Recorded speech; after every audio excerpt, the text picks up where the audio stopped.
everybody. That was for sure on stream, sir. I hope so. Sometimes every week we play the game of what's the dumb thing they can say right before we go live, and some weeks they lose and they say butts. Yeah, each party has like, for this party it's Curtis, for the other party it's Victoria. Yep. Yeah. Anyway, welcome to Delve Requisite. Happy Tuesday. Oz found 5 gold. Shh, everyone shush. Shush your faces. I'm making a concerted What? effort. I'm making a concerted effort from the time we start the stream to the time we actually start playing D&D. We cut the amount of inane bullshit in the beginning of the stream to a minimum. So everyone shush. Here we go. Sponsors. I'm still gonna say something. Happy Tuesday. Welcome to Proficiency Bonus. This is Delve Requisite. We are here with the Fool's Errant, one half of our 2-part campaign that we play here every week right here on Proficiency Bonus. Before we begin, let's, of course, as always, take a minute to thank our sponsors, Little Dragon Corp and Cardboard Castle Games. Little Dragon Corp, of course, is a Canadian dice-based... Nope. What did I say? Little Dragon Corp. Canadian dice-based... Dice-based? Oh, I've gotten in my own head now. Oh. Look, you messed it up, not us. That's true. Canadian-based, dice-centric company, purveyor of fine tabletop gaming dice. You can use our code PROBONUS at checkout to receive 10% off of your order if you order anything from Little Dragon Corp. Thank you, Little Dragon Corp. And thanks for the dice. I have mine, which, for whatever reason, the way that I have my green screen keyed on Pirates Week, these dice are completely invisible. It doesn't work as well during Fool's Week. But anyway, thank you to Little Dragon Corp. And our other sponsor, Cardboard Castle Games, a brick and mortar tabletop RPG store. Oh, I just noticed that Russell is mouthing along. He's doing the offensive Japanese lip dub of the ad read. Brick and mortar tabletop RPG store located in Evans, Georgia, here in the United States. If you are not located local to Evans, Georgia, fear not, because they have a robust online website where you can order any of their fine products, whether it be dice, or a board game, or D&D, or, so I have heard, Magic the Gathering supplies. Not my thing, but they've got it, so if it's yours, go there and find out. Thank you to Little Dragon Corp and Cardboard Castle Games. If you would like a link to either of those sponsors' websites, be sure to type !Little Dragon or !Cardboard Castle, !CGC in chat at any point during tonight's stream, and you will get a link to those websites. So, recap. Actually, Brittany, I'm not going to make you do it this week, as it's not your, do you have one ready, or do you want to, are you happy that you don't have to do it? I'm thrilled I don't have to do it. Okay, so the recap from last week, the Fool's Errand. I'll do it. Nope, you won't, because you don't know anybody's name or anything that's happened since we started playing. So. You're right, Chris.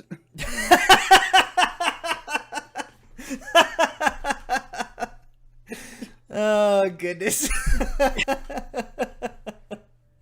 This has been Delve Requisite with your Dungeon Master, Chris. The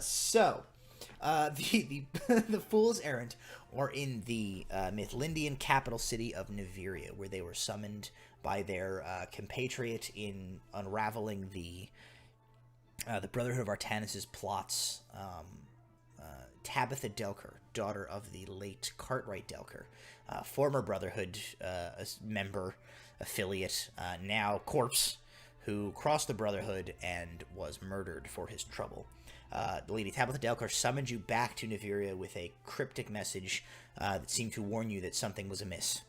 You arrived there only to be granted an audience with King Roland Aldo, the King of Mithlinde himself, who explained to you that after Tabitha Delker brought all of the information that she had, that the group of you had uncovered together on the Brotherhood and on the things that were going on, it meshed quite well with some suspicions and some things that he himself had been looking into about a potential divisive group within his own royal court and the suspicions of a treacherous plot that was afoot.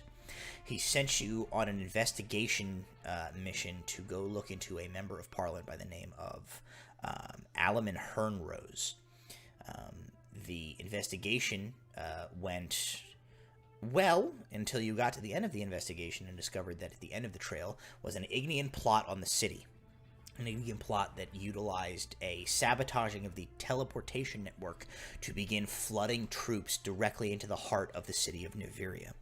The group of you, with some quick thinking and some very hard-fought battles, managed to shut down the teleportation system, but not before somewhere in the ballpark of 1,000 Ignian soldiers flooded into the city and proceeded to sweep through it, strategically taking out guard outposts, city militia stations, any defenders that the city might raise, and working their way directly towards the Parliament building, where you guys knew the king and the Parliament to be in session. You fought your way through the city, sneaking through the sewers with the help of one Velza Erdan, attaché of Liana Highhaven, a Mithlindian inquisitor, to reach the Parliament building, where you discovered a simultaneous attack had occurred with some planted traitors who had killed a large portion of the Parliament, and were in the process of cornering the living remainder, as well as the loyal King's Guard, the king himself, Tabitha Delker, and the king's stalwart defender, Sir Tyrus Luther. You intervened on their part, defeating them and effecting an escape from the Parliament building, making a run for the safety of the castle keep, the walls of Castle Mithlinde. But you were unfortunately headed off by the Ignian general in charge of the invasion, who halted your progress before getting into the safety and delivered an ultimatum to the king. That ultimatum was surrender yourself, as well as, for some reason, party member Ozrius. Surrender those two individuals to me and allow me to take the city without further bloodshed.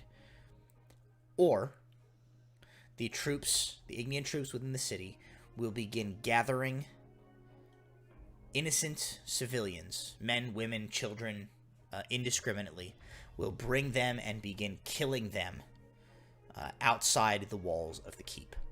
The exact threat, I believe, was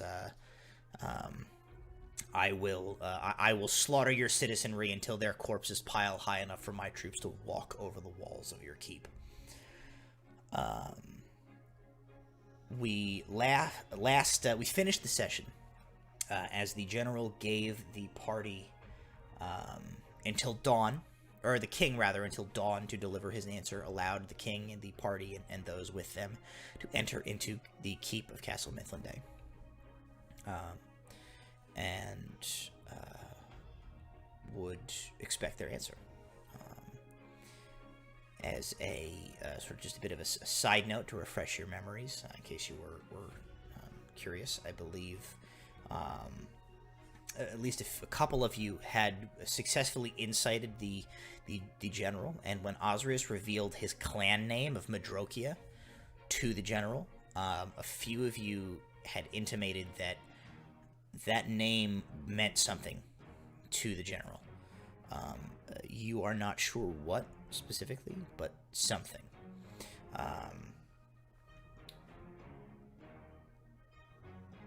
That being said, you guys went back to the castle, and the last thing we left off on was with Brahm via the Ring of Rats, eavesdropping on a moment of conversation between the general and his one of his forces.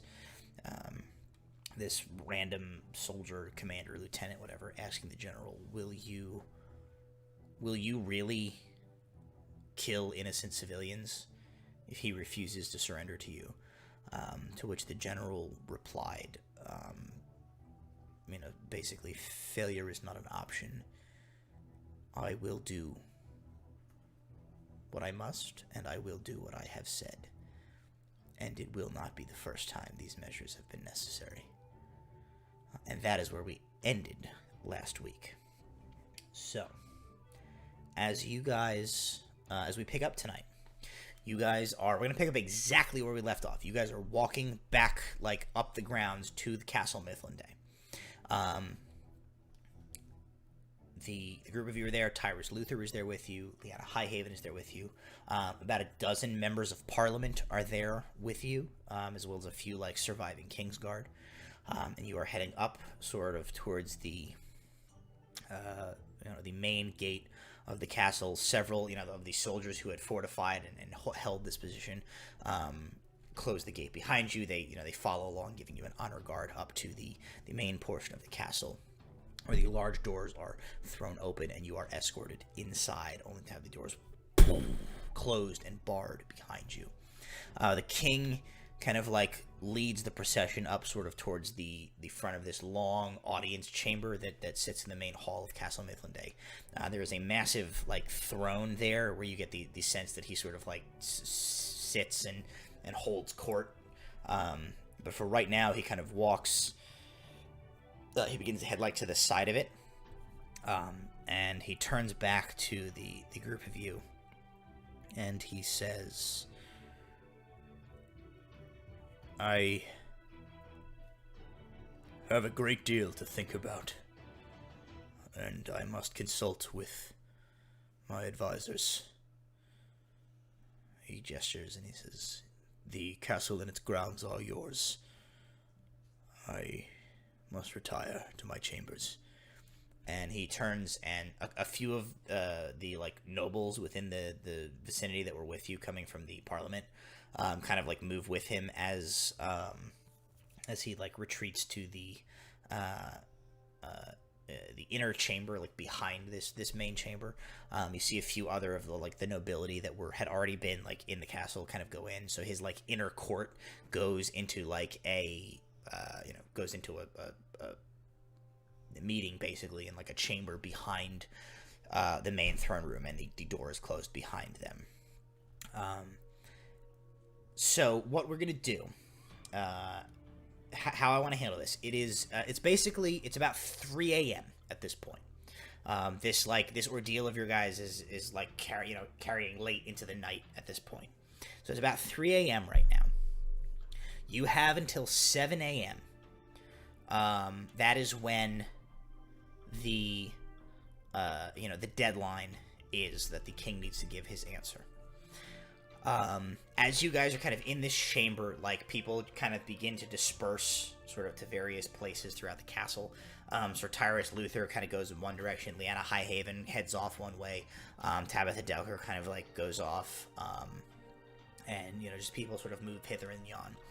You guys basically, the way I want to handle this is, I'd kind of told you guys beforehand, but the way I want to handle this is, think of it like, if you played like an RPG, like a Mass Effect or Knights of the Old Republic. This is like when you go back to the Normandy and you're between planets, and like all of your NPCs are in like their own little room, and you can go and like have conversations with them. So think of this kind of like that, where like the NPCs have all kind of scattered throughout Castle Mithlinde, as well as sky's the limit. Anything you can think of like other people you want to talk to, people that are not necessarily here that you want to try and communicate with elsewhere, stuff like that. You can use this time to like have conversations with key people that you want to talk to.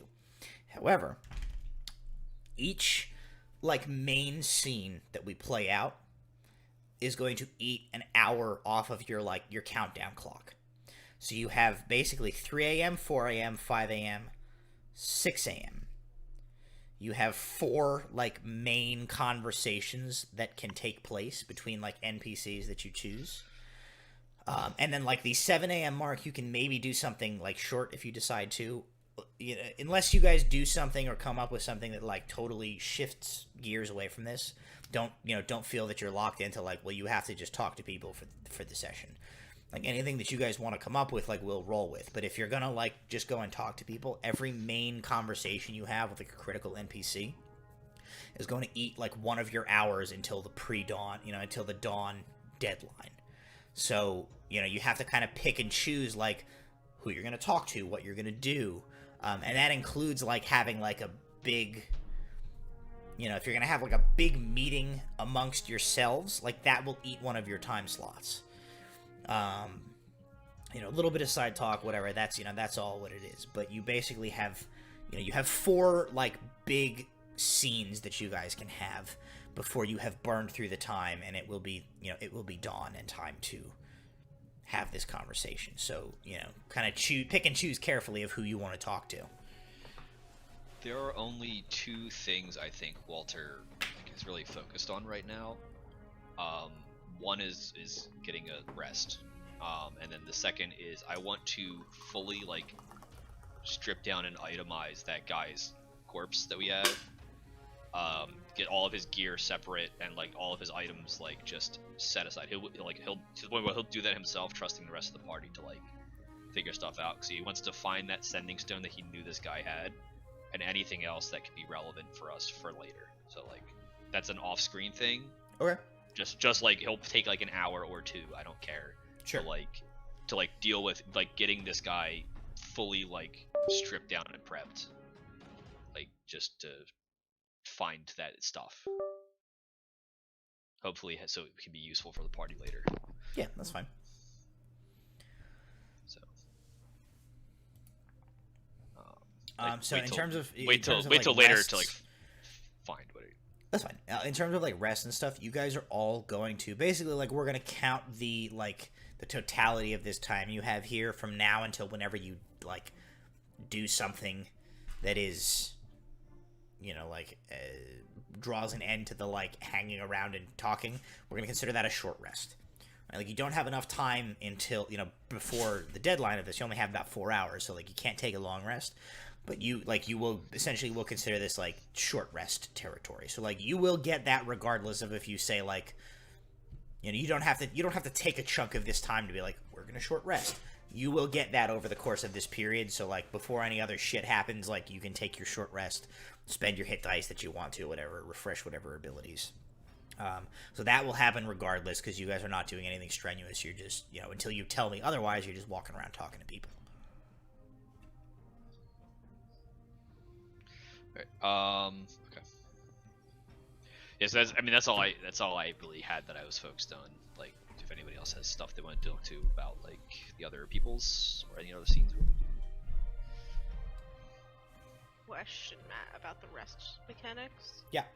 So, I have, being an elf, I have trance, which means I get 4 hours, and that equals a short rest for me. I also have, or long rest. Thank you, Jason. Long rest, and I also have aspect of the moon, which means I don't need sleep, period, and I can gain the benefit of a long rest while doing light activity. So I would say, you if you want to say Velza, because your trance, you can't trance and also talk to people. So you probably you can say Velza is going to trance for the duration of this 4 hour period, and you can get your long rest. But that's going to mean that Velza does not get to be involved in any of the other stuff that might go on. Okay. Just wondered how that would work. Yeah. So I mean, I think Velza can get a short rest, no problem. But in order to take the long rest, the long 4 hour trance, you have to say well, this is what Velza is doing. Yeah, she'll just do the short rest then. I just didn't know if that changed it. Okay.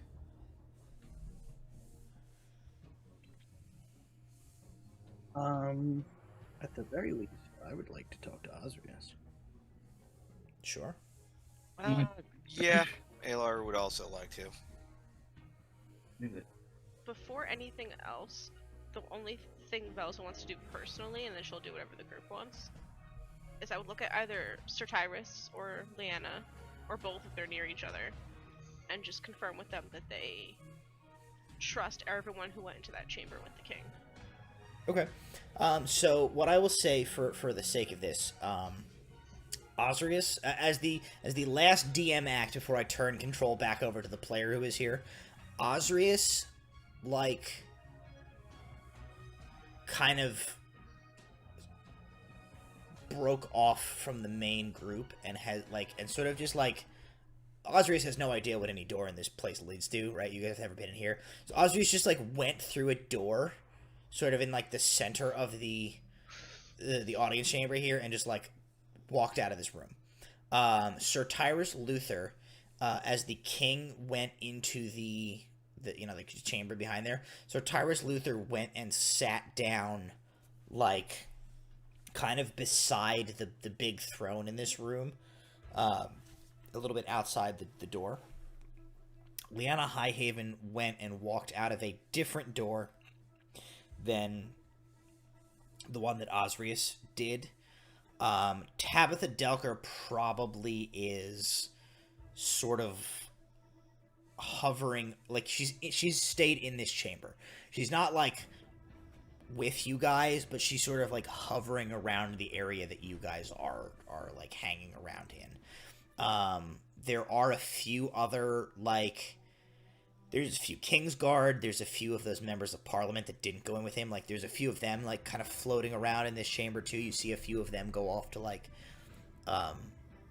various places. And then, bear in mind, imagination is the limit. Like, if you say, like, hey, is there this thing somewhere in the castle? Like, we can work that out. If you come up with some other thing that you want to, like, look into, like, we'll work that out. But that's, like, the people that you kind of know of, that's sort of where they've moved off to at this point. So if like your first kind of thought is Ozrius, he just, like, picked a random door and like walked into it and walked out of the room when you guys came in. To your question, Velza, Highhaven left, and Tyrus is sitting near the door. Are you like wanting to go and talk to him, or are you just like looking at him? It would just be like, you trust everybody, right? And then walk off. Like, not even a full conversation. Just okay. I want reassurance that everyone in there is... Make an insight check.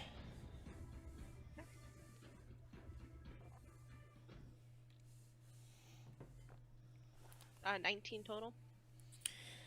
He doesn't really respond to you. Like, you kind of, like, you trust people as you're walking past, and he sort of, like, he looks to you for a second, and he kind of nods a little bit, and then just goes back to sort of, like, staring off into space. You will remember that he got beaten within, like, a hit point of his life not that long ago. So he's pretty beat up. So he's not doing great in general. And I think the psychological damage of what has gone on is probably also weighing on him. So he nods to you in a way that says, like, it's fine. But, like, with that 19, you sort of read something in the set of his jaw and the way that his, like, eyes sort of, like, flick to the door every couple of seconds, that I think something inside of him has been broken. In the sense that, like, you don't get the feeling that, like, he trusts himself to trust anybody at this point.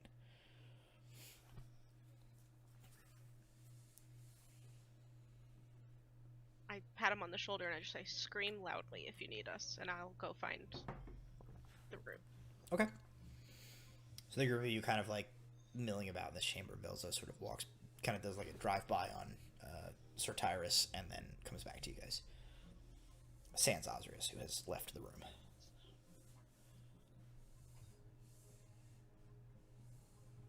Then, yeah, I'm guessing Brahm and I quick glance after Ozrius, and we go and proceed to track him down. Okay. Now, Walter and Velza, are you coming along for this? Walter, like, I will not prohibit you from engaging in some of these conversations just to, like, search a corpse. So you don't have to feel like you have to sit back. I mean, I assume, like, because Oz was carrying it, I assume I know where Oz went. So Oz did not bring the corpse with him when he left. Oz just like threw it on the ground in here. Oh, fair. All right. I would not carry it around with me.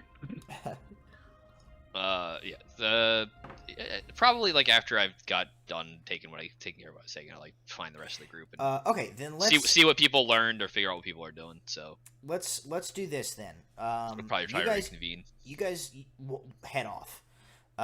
Walter, you see them, like, heading after Ozrius while you are in if this is your first priority, you are in the process of searching through this corpse. Yeah. Okay. Make an investigation roll.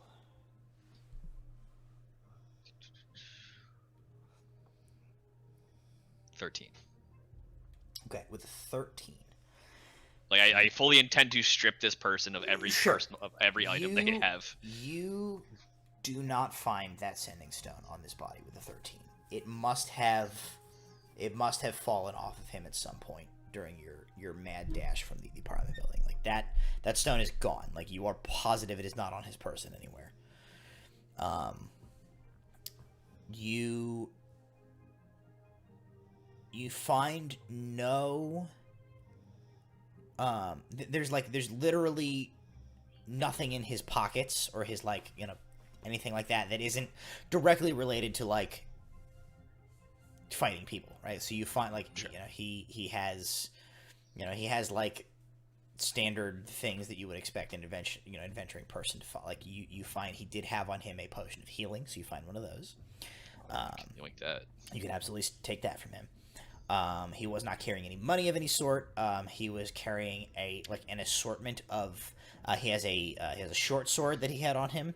He has an assortment of daggers. So you find 3 just standard issue daggers that he had had on him various places. Well, I'll take all 3 just because. That's fine. Yeah, you can take all that stuff. None of it appears to be enchanted in any specific way.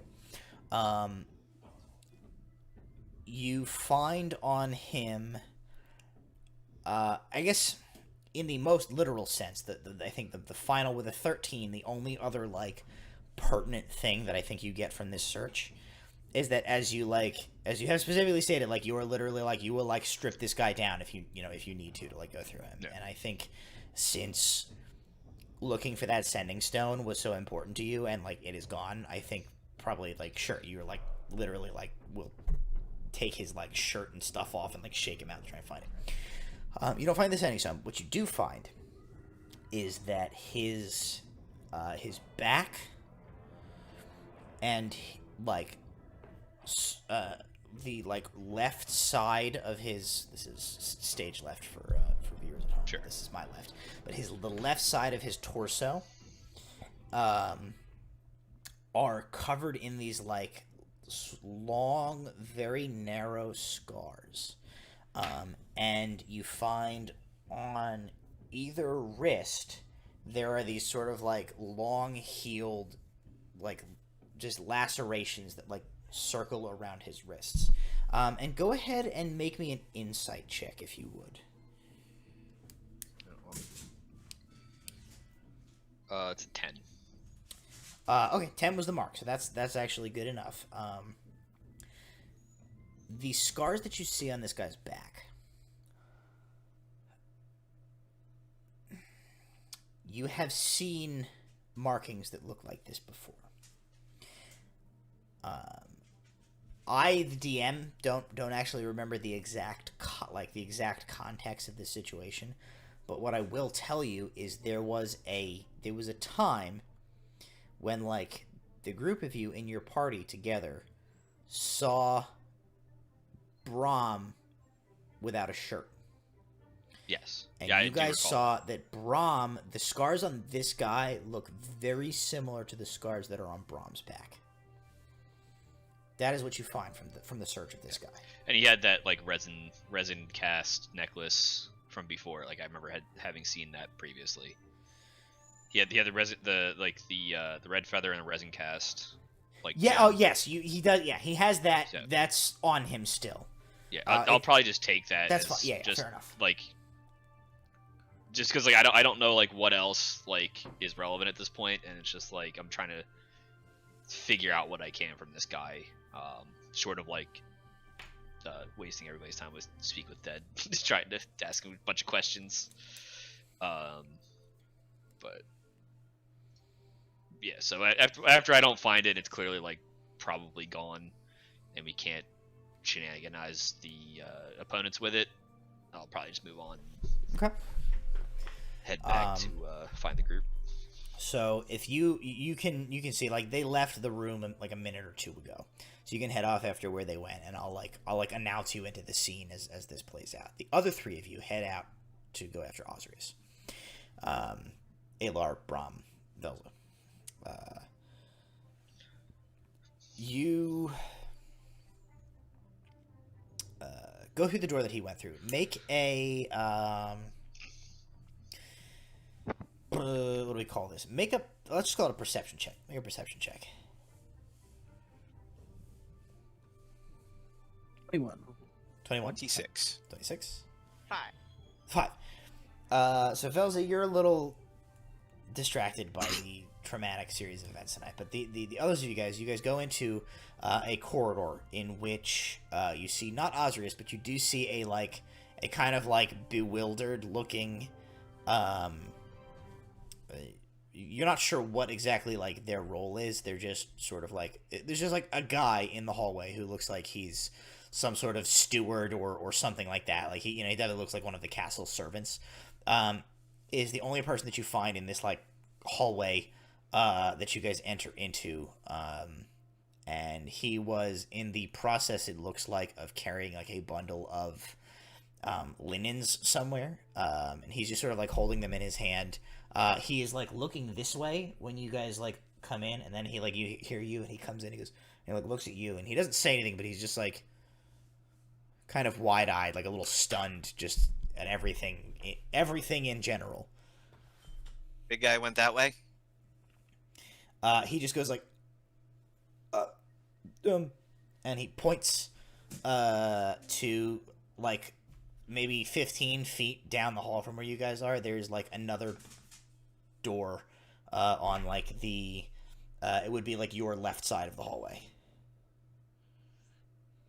Hey, Laura, as he walks past, we'll just give him a quick pat on the shoulder. Thanks. Okay. So you guys are heading through that door, yeah? Mm-hmm. Okay. You head over that way. You go through that door, and you find yourself. It leads out into a courtyard that is surrounded on all sides by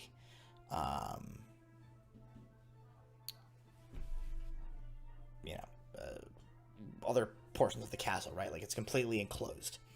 However, it is, the central portion of it is open, and you can see it. You can see the night sky, and sort of the stars, and the ring of Egeria arcing across the sky. Broken as you see these sort of like the high, narrow, looming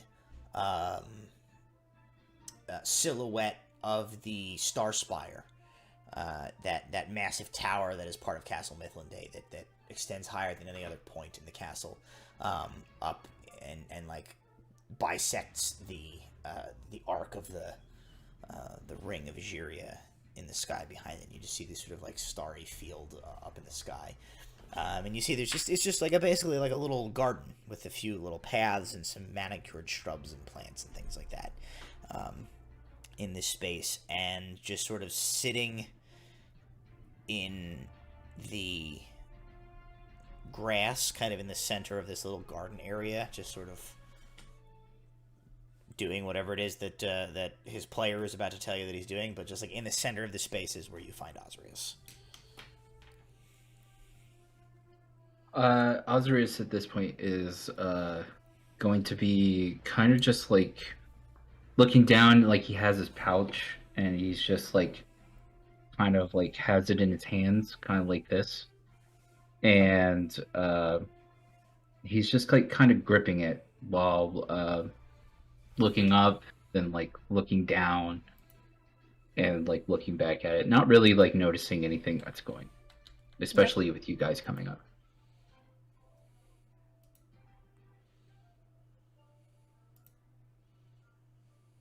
Okay. Alar will walk over and slowly and painfully sit down next to Oz, looking in, facing the same direction that Oz is looking out towards. They're sitting I'm gonna side by side. do the same thing, but on the opposite side of Oz. I will walk up and like stand in the same line, but I'm not gonna sit. I'm standing a bit away from Alar's side so that I'm nearby, but I'm not wanting to intrude on their conversation. I'm there to listen, but I'm not there to really butt in, because this is their thing. Okay. Ozrius is going to notice you guys, and he's not going to look at you just yet, but he kind of just looks down at the bag and looks down at his pouch here, and he's just gonna be he's just gonna say, I guess you guys came here for a reason. What do you want to know? Say it now. First off, I wanted to thank you for literally throwing a gigantic acidic thing at a half dozen people that were going to kill us. It's what I was supposed to do. It's what I felt like I needed to do. Well, you saved my life, saved Brom's life. Hell, you saved all of us. That deserves thanks. Yeah, a lot of things I guess deserve thanks, and I guess I could save a lot of people, but in the end,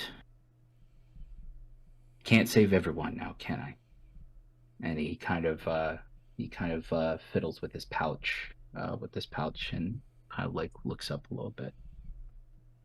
He's like, I know we've been traveling for a while, and maybe I haven't been the greatest of talkers. I mean, look at me. I don't know how to talk much. And he kind of just like lifts up to his pouch and he's like, when I said that name over there, and he like starts to tighten it. When I said that name, I'm not too privy of people's reactions, but he knew something. He did. He did. And what you might not know is that in this pouch holds a lot of misery, holds a lot of hate. And I hold a lot of misery and a lot of hate. And I sat up on that mountain as long as I could to wait for the person to come by. Maybe in the instance that they would come by, so I could see their end as much as I saw my family's end. And if anything that I can muster in my own head, in this Goliath head of mine, is that he has something to do with it. And then, of course, I find myself here, and now I have a decision to make of either doing something about it, as one should do, or protect those that I don't even.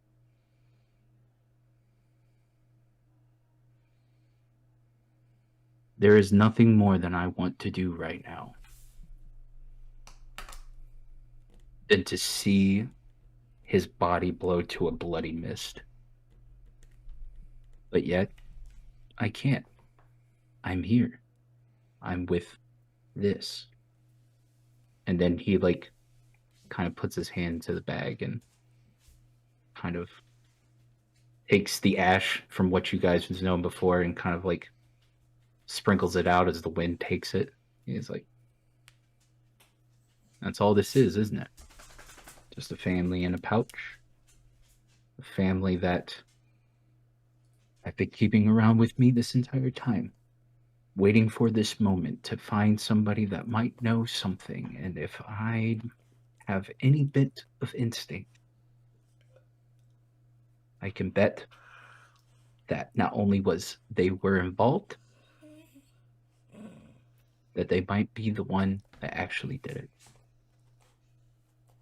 So I ask all of you here, while he's still looking ahead, what am I supposed to do?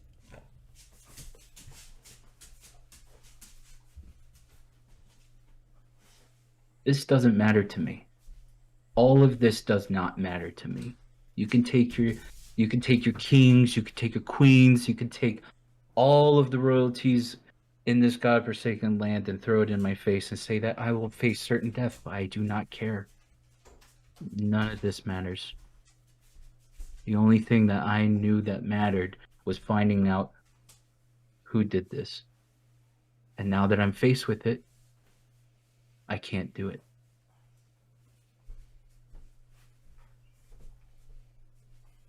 So, what am I to do? He places his bag down in front of him and just kind of halts for a minute.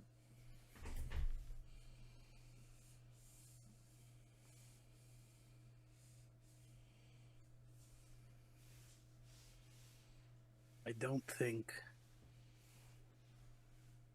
it's something we can give you the answer to. And as much as I know that sounds like a non-answer, it is true. Everybody has to make their own decision. But I will say, I understand wanting to find answers, the needing to know. But I can also say, and Brom will reach into his shirt and say, sometimes finding out is worse. And he'll like pull out a necklace, and on it is like a tooth, very similar to like Brom's orc tooth. Sometimes maybe to some people the knowing helps, but in the end, the people that are gone are still gone. And it doesn't help the people that are still here.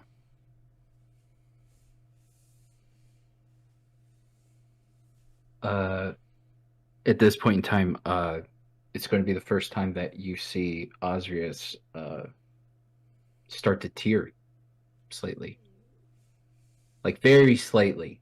Nothing drops, but you can see like as he doesn't make eye contact with Brom, like he grips the bag very tightly.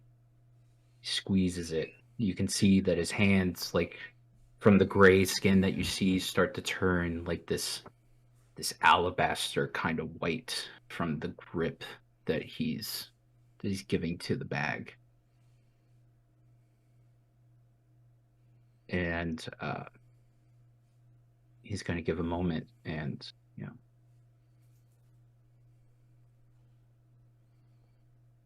I know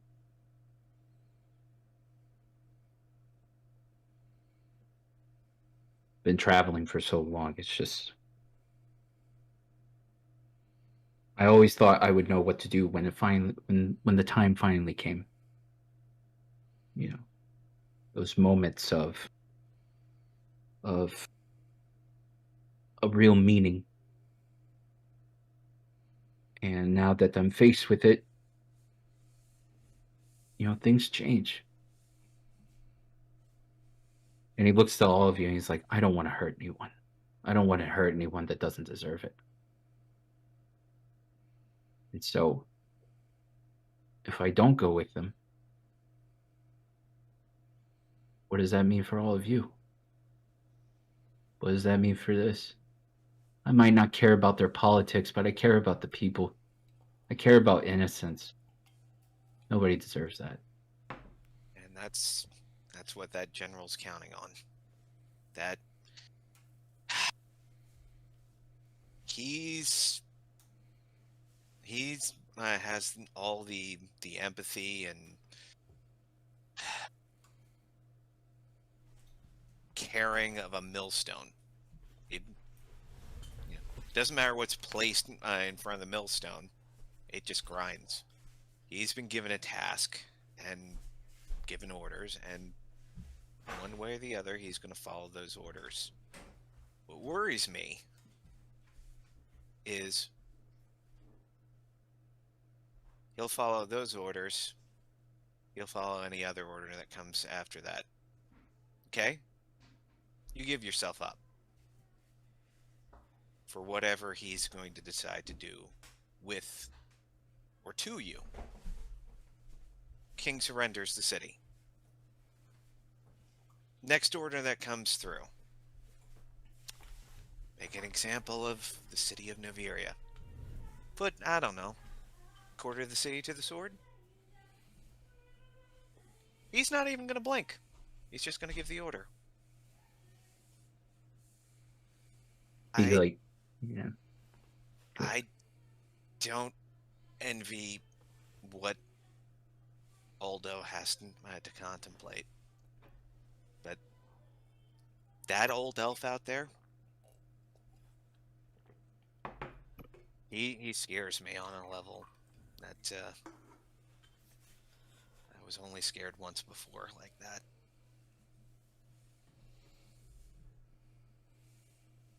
That is not a that's not an elf. That's not a human. That's not a stone Goliath. That is more monstrous than any creature I've faced. Because he has all the knowledge. Many of us, more so for as old as he is.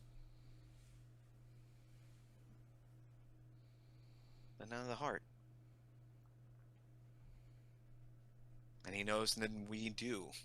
So that's why he made that ultimatum, and that's why I'm certain he'll carry it out. But like Brom said, I can't give you advice. Can't tell you what to do. I just wish to the gods that you weren't left with that ultimatum. No, I wouldn't wish that on anybody. He takes a moment again, looking around at first at Brom, then Alar, and kind of takes a deep breath in, closes his eyes, puts his one hand in the bag with the ash, kind of brings up a pile, rubs it in his hands, and he starts to feel like the grit, the bits and pieces of maybe that hasn't burned up of like pricks and needle throbs of like bone and bits and pieces in his hands, and he looks at you two again and he says, whatever I need to do, I will do. But I don't want to see anybody else hurt, especially of the innocent. If we can figure out something to do, I've traveled with you all long enough to trust you, to see you as a Madrokia at this point. And fair is fair. I will go with whatever you guys go with. But I will do it in the sense of no other lives will be lost, as much as I can bear it. If anybody needs to fall, it's him. But I can't be like that Goliath that sits on top of the mountain just waiting for them to return. I can't be like the old person I used to be. I know that now. It needs to be something more.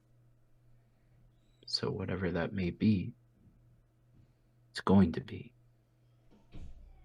And he takes the bit of like a pile of ash that's a little bit blacker on his fingertips, and he starts to mark an M on his eye. And he's like, maybe I need to stop hiding from what a no-name is. Maybe this will help now. Maybe this will be what I need. And I can't do this without you guys. I realize that now. And he's going to look to Brom. He's going to put a hand out. And he's going to take Brom's hand. And he's going to start wiping the ash like deep in his palm. And he's going to take Alar's hand then and start wiping the ash in his palm. It's like, this may wash away. This might disappear in time. But it seeps. A part of me is now a part of you. We're not going through this without everybody. I'm not going to let you guys go for anything.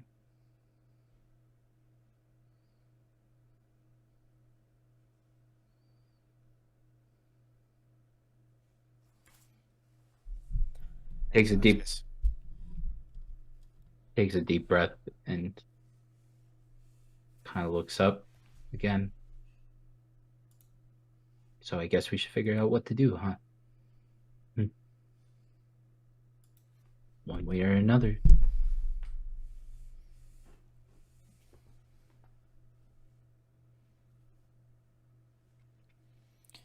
I got no tricks left. I got next to no spells left.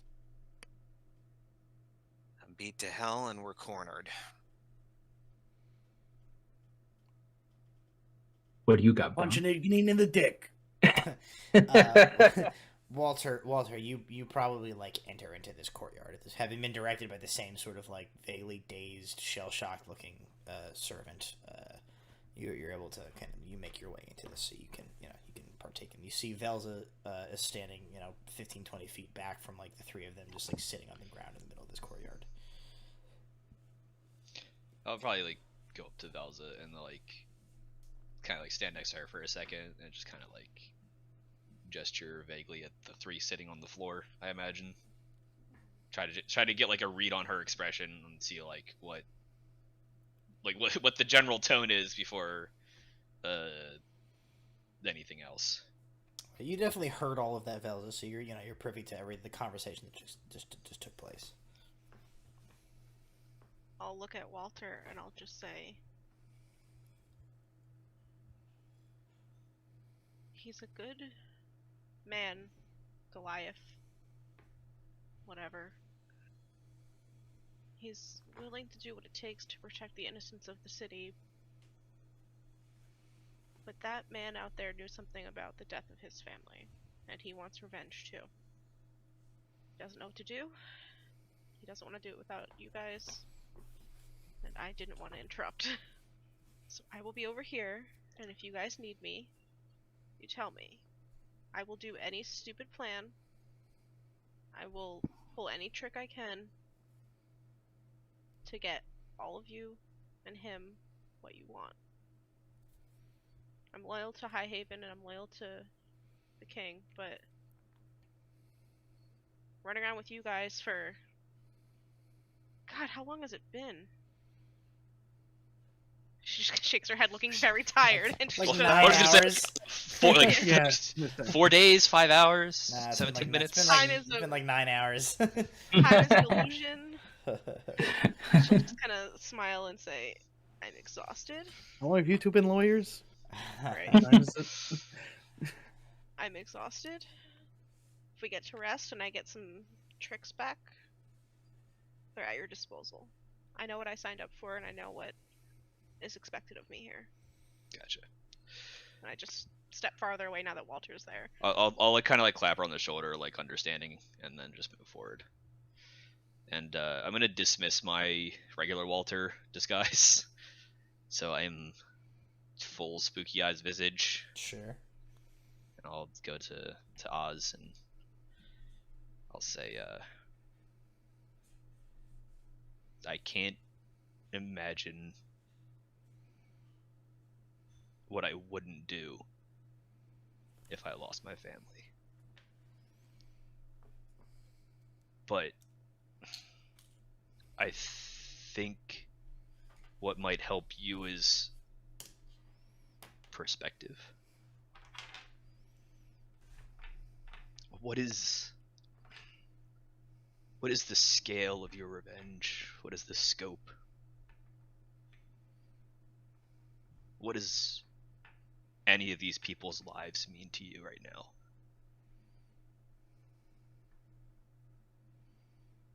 it's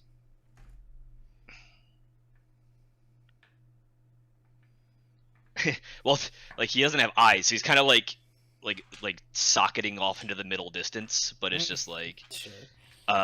he's kind of like pauses for a second. He's just like, after that thing in the lake, I've seen the end of the world, the end of worlds. 5 of them, I think.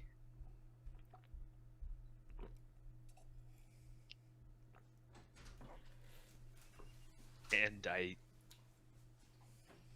think we have a chance of stopping the 6th. This one. But we can't do it if we give up.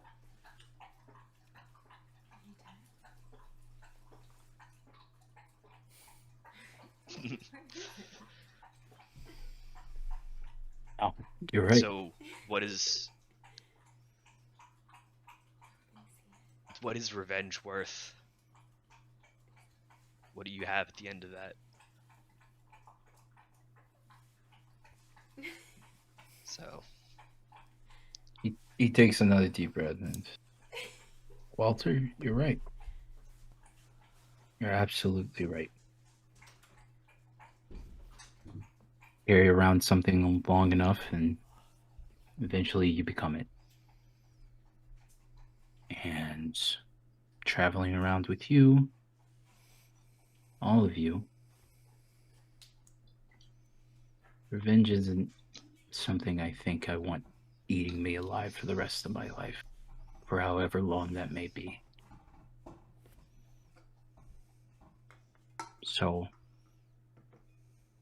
do you want answers from him? I do. Of course I do. Do you think we have the tools necessary to get them?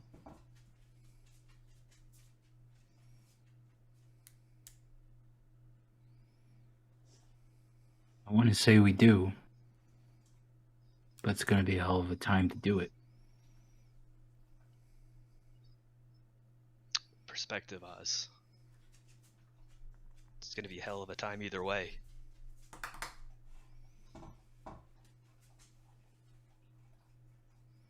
Sounds fair, doesn't it? He stands up, starts to like wipe himself off, rub his hands together. So we're all here. And we got a guy giving us an ultimatum. A very terrible man. By the looks of it.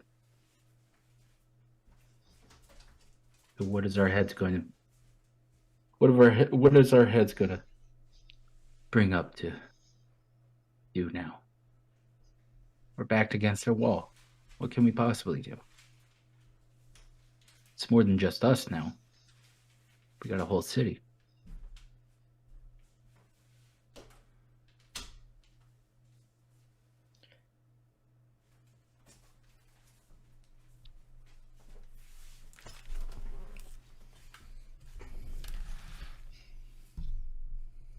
Well, depending on what the king decides, it may not matter. Quick DM question. Yes, sir. At this point, are we considered short rested? If we've just been kind of dicking around? Sure. Yeah. This we'll say this conversation has like burned one of your 4 hours. Okay. Sure. So we got... you can take the benefits of a short rest at this point. Okay. So, all right. Sorry, Brom, what you were saying? Well, I just said, depending on what the king decides, it may not matter. Though I have a pretty good feeling which way the king is going to go. Well, I'm gonna kind of like look up at the rings. It's only a few hours till dawn. Our conditions for victory seem pretty clear cut. Our conditions for loss are a little murkier. But what if we help the king's decision? Alar, you've seen Ignian camps before. Do you understand how they lay out their leadership? Cut him off. I don't know. I don't know who's next in line. He could be just as brutal. Hell, he might. Next guy in line might be even more bloodthirsty. That one, it's nothing personal. He'll just do it because it's the best way to get the job done. The one under him might do it out of bloodlust. There's 500 plus Ignian shock soldiers. There's, I don't know, if we're lucky, a fifth of that here in the castle. In the city, don't know how many guards are left, if any.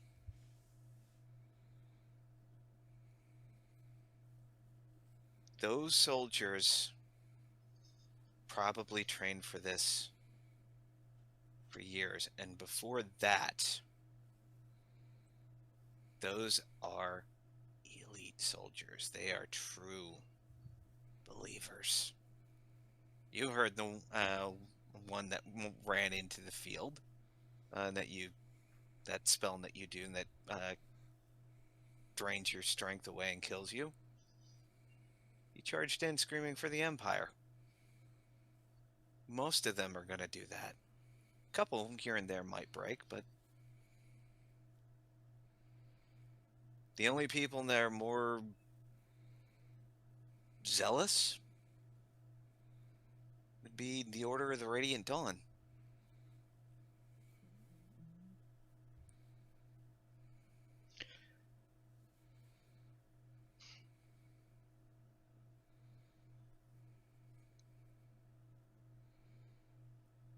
I'm not saying give up, but It sounds like give up and survive another day and leave this city to its fate. But it's not irrational. No, the best way to solve any problem is know the lay of the land and know what you're up against first. Good, bad, and ugly. I don't want to give up. I don't want to surrender Ozrius. I don't want to turn this city over to them. That means giving up whatever control that we had, what little there is. Well, I'm aware that that choice is going to cost a lot of innocent people's lives. their lives are forfeit either way. And that's what scares me. Because, like I said, it's as simple as the next order coming from the capital of the Ignian Empire. Put the city to the torch, and that man will do it. Well, I couldn't find the sending stone on the guy we brought back. We must have dropped it somewhere. I was going to try to help us infiltrate, but it is what it is. The important thing, the thing I think we should do, if I may give my opinion, is Please. to rail against fate. Our lives are only forfeit when we have no choices to make, when we're no longer alive. As long as we're alive, we can survive another day, that's fine. But we have a clear person in charge. We have a clear situation. We have a clear leadership structure. And we have a clear victory condition. We don't have to wipe out the entire army ourselves. That's irrelevant. But if we get command and control, one or two important people, enough to delay any kind of organization for a day or two, buy the king an hour. Buy the king 20 minutes from the dawn. Anything we can do was better than standing around waiting to leave. If he let us leave. We can just go. If we ask permission, that will weigh on him. I wasn't referring to King Aldo. I'm not talking about leaving the city. Not without going through them first. Okay, well, I need to find Lady Delker. She's got my other rapier then. She knows what hotel he's staying at. Might shorten the trip. The less we have to look in the short time we have available, the faster we can get this dealt with, and hopefully King Hoda can negotiate with somebody else once the sun rises.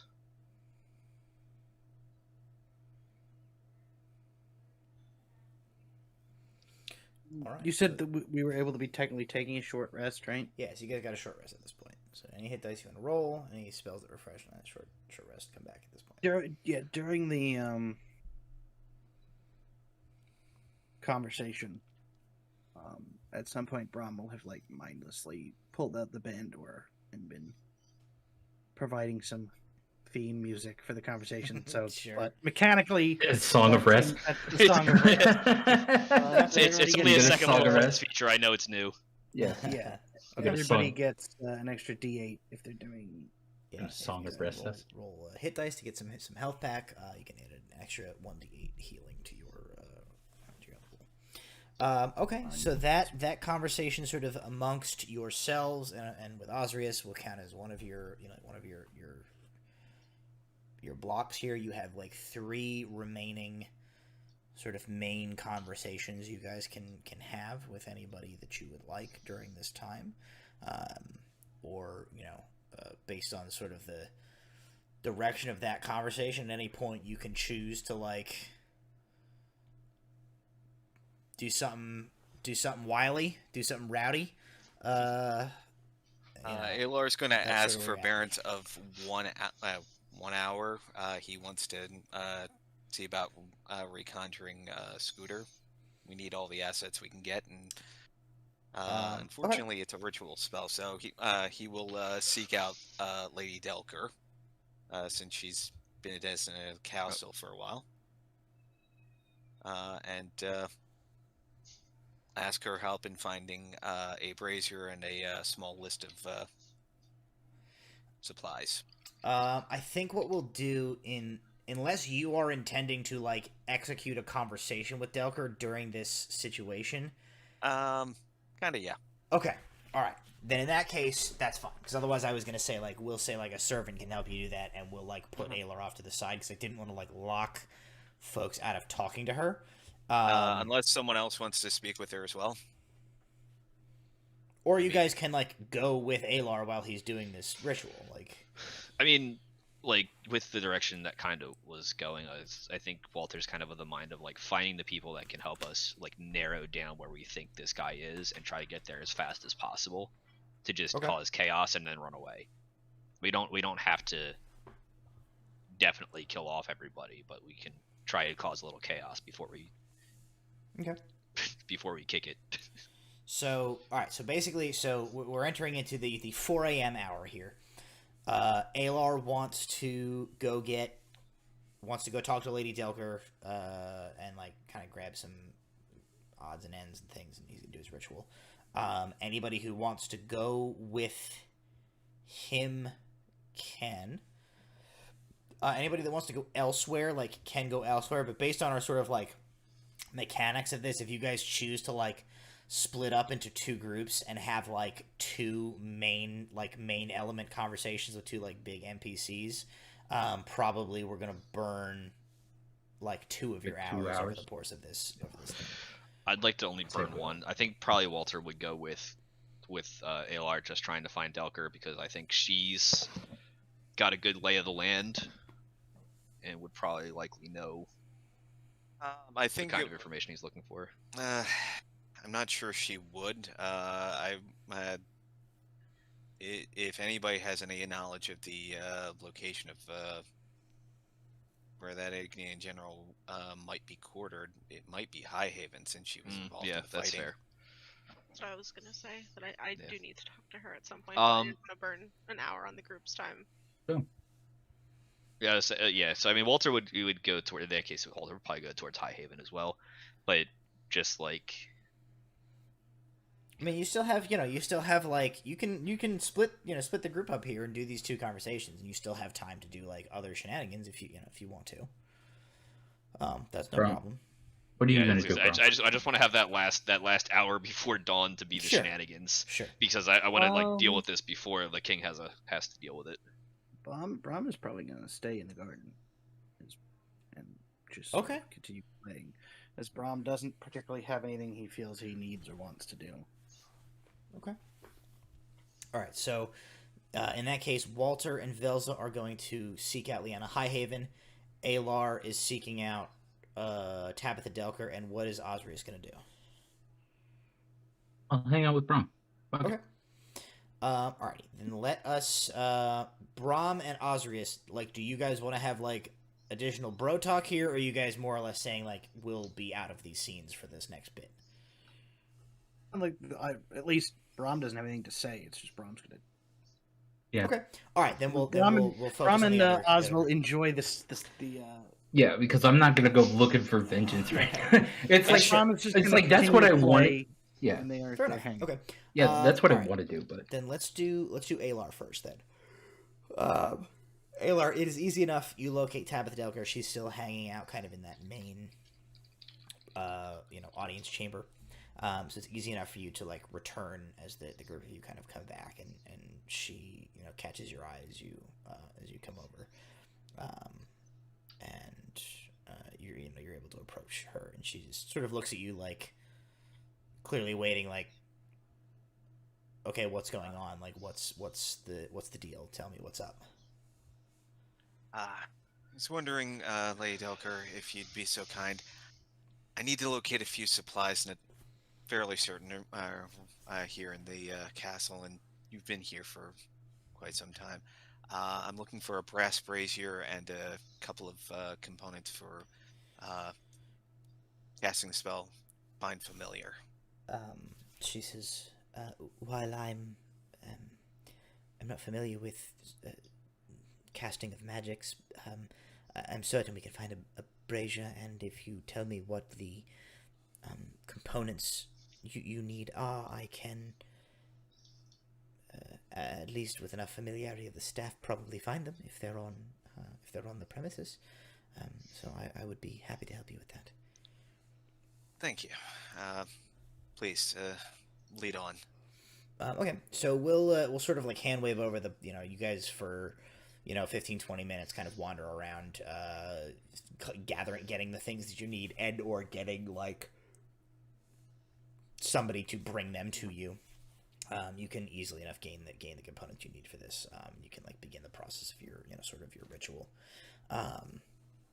and as you kind of get underway, you can kind of sense that like Tabitha Delker is not. She's not like saying anything, but like you can see her like, like she's waiting. Like it's if it was any more like evident, it would be her actually like audibly voicing like, well. She saw you guys kind of go off, so she's sort of like waiting for you to broach the subject of whatever like the plan is at this point. So as Alar's, adding the components, lighting the fire.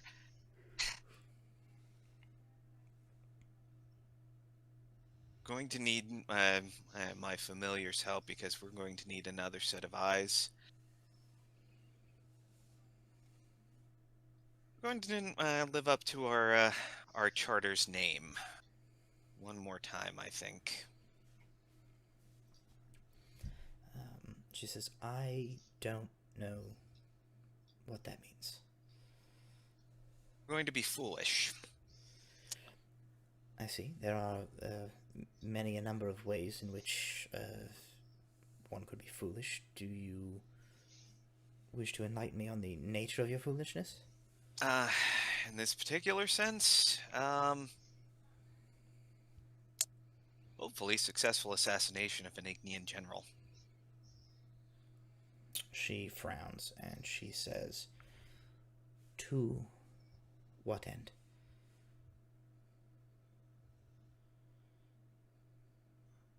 Hopefully. Disrupt the Ignian command structure a little bit. Buy the king possibly a little more time to assemble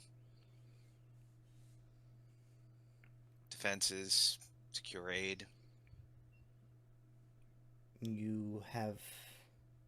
No, what am I saying? I know you haven't. You plan to do this without consulting with King Oldo? I don't think he would give permission. No, and for good reason.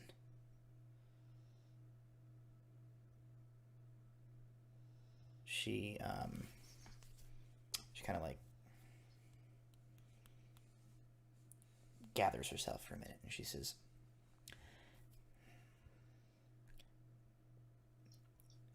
as Tabitha Delka speaking, as myself, the general, Tarandel has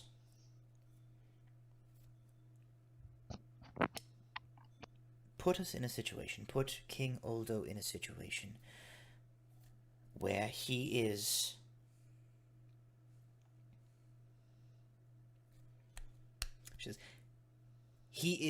pointing the dagger at the throat of the innocent people of this city and telling the king that it will be his fault if he kills them. But he's full of shit. He's the one holding the dagger. She says, I understand that that is your viewpoint as well, as I knew it would have been, and I agree with it. He's trying to lay the burden of his atrocities on King Oldo's shoulders as a mechanism of forcing him to cooperate, and it's bullshit.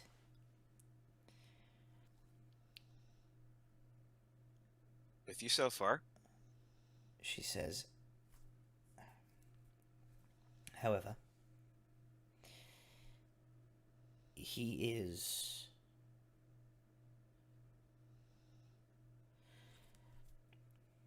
far from the only Ignian that I am sure will,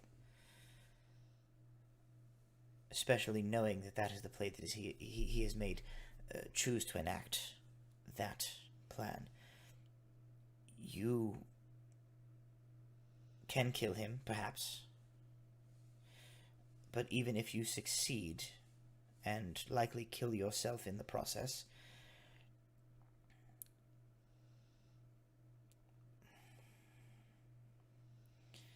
you are taking the agency of this decision from the king. And you are perhaps making things much worse than they already are.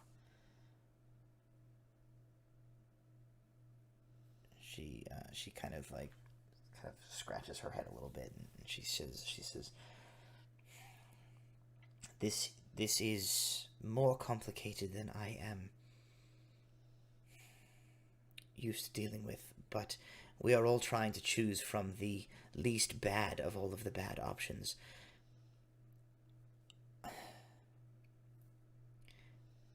I believe that the king... I believe I know what the king is going to choose, and... And what do you think that is?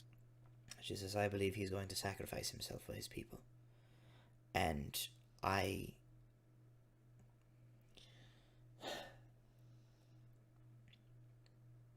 I hate that, but I understand it.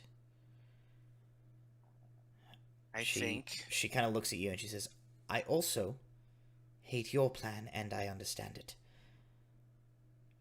She says, but I think the question is twofold. ask your questions. She says, one, do you feel you have the right to make this decision and take this agency away from the king, especially when it is the lives of thousands of his people that he is sworn to protect and keep safe on the line? And two, is this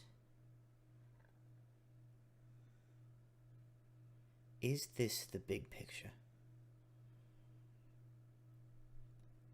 She sort of shakes her head and she says, the Ignians, the capture of this city, all of this,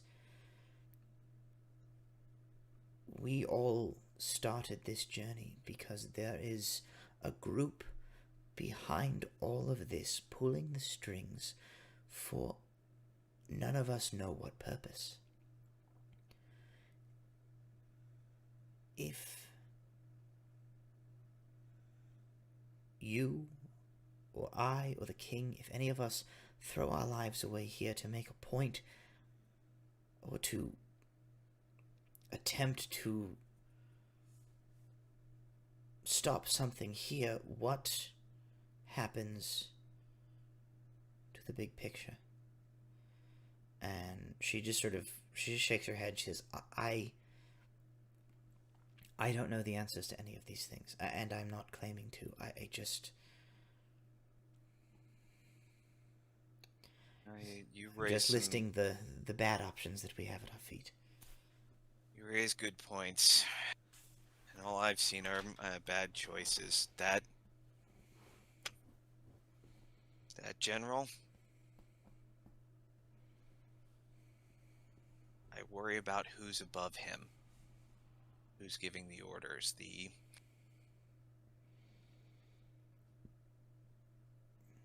agents of this brotherhood that we've dealt with. We've encountered them doing horrible things.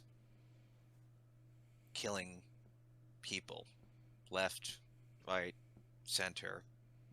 Toward some unknowable end. I worry that, okay, King Aldo surrenders. We have to turn over Ozrius as well. Okay, he gives himself up trying to save lives. The next order received from the capital.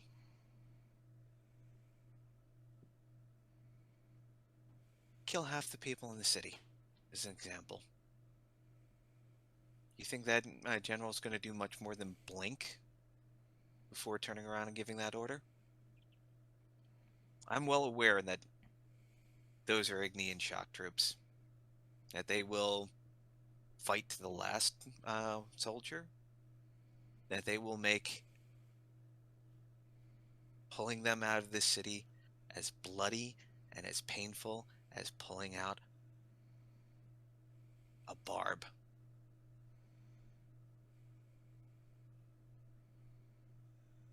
But I don't know what else to do but try to make something better.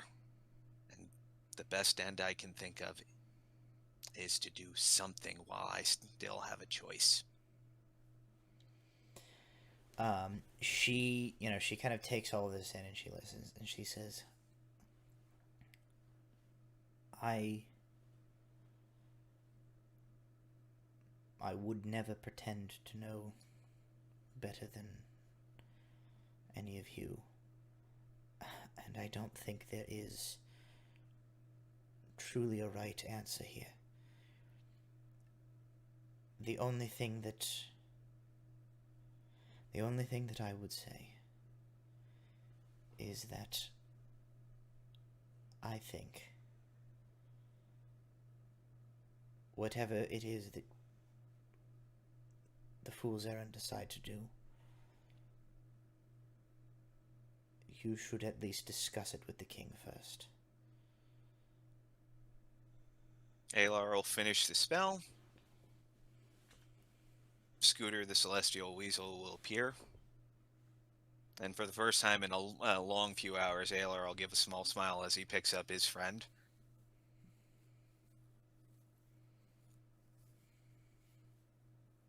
I think you're right. If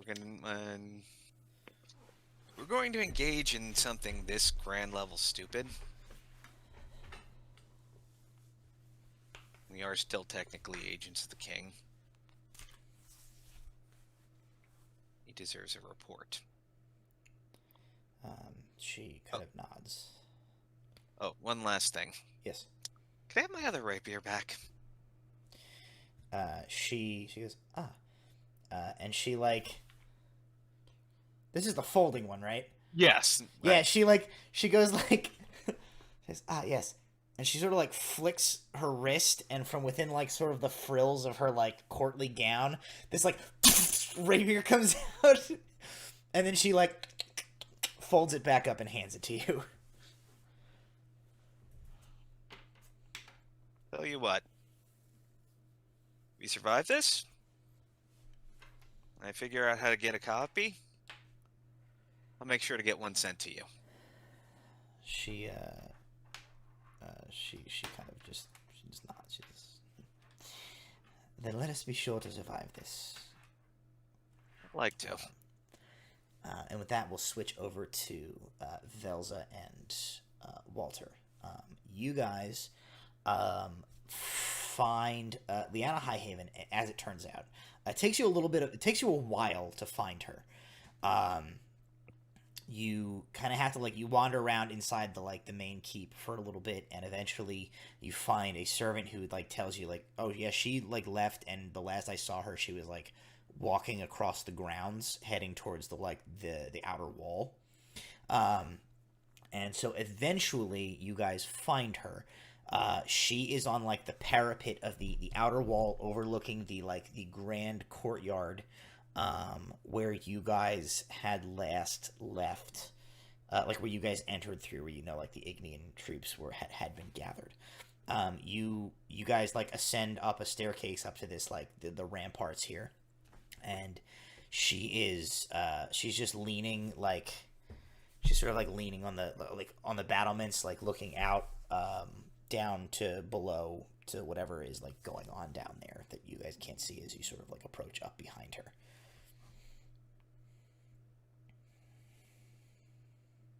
Liana? She sort of, like, turns a little bit, not doesn't fully come to face you, but just sort of, like, turns back towards you. And she just, Miss Odan. Yes. I go to stand next to her, but still, like, slightly behind her. Okay. Like, fully. I look at Walter and his creepy no eyes. Yeah, I didn't put that back. Don't put it back. I think it's Sure, funnier that that's way. fine. And I wait a moment to see if she's going to say anything. And if she doesn't, I'll just clear my throat a little and straighten my back as if we're, like, back to normal. Sure. So she says nothing, and as you kind of do this, she sort of, you see, she, like, smiles a little, and she says, if my encounters with the Fool's Errand have repeatedly taught me one lesson, it is that my long adherence to procedure and decorum are perhaps not always the best course of action forward. In this moment, I think you can comfortably proceed as if you have a standing permission to be at ease and to speak freely. She sags immediately. She just kind of looks at her and she goes, I thought this would be simpler. And here we are, not even a day later. I've died 3 times. And these literal fools, which apparently that is their name, and I didn't know that, so why is nobody giving me all the information up front? Want to go do something absolutely ridiculous, and I think I want to go with them. She is quiet for a minute, and she says, is this the sort of something stupid that it would be better if I didn't know about? I look at Walter for that answer. On any other day, I'd say yes.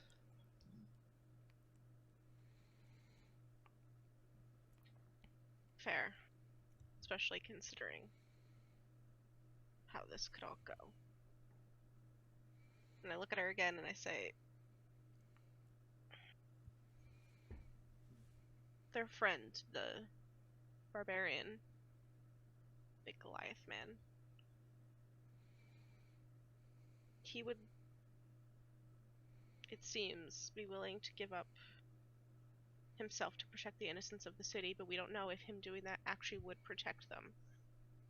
Alar pointed out that general could change his mind at any moment, a new order could come through, and half the city could be killed anyway. We don't want either of those things to happen. We're considering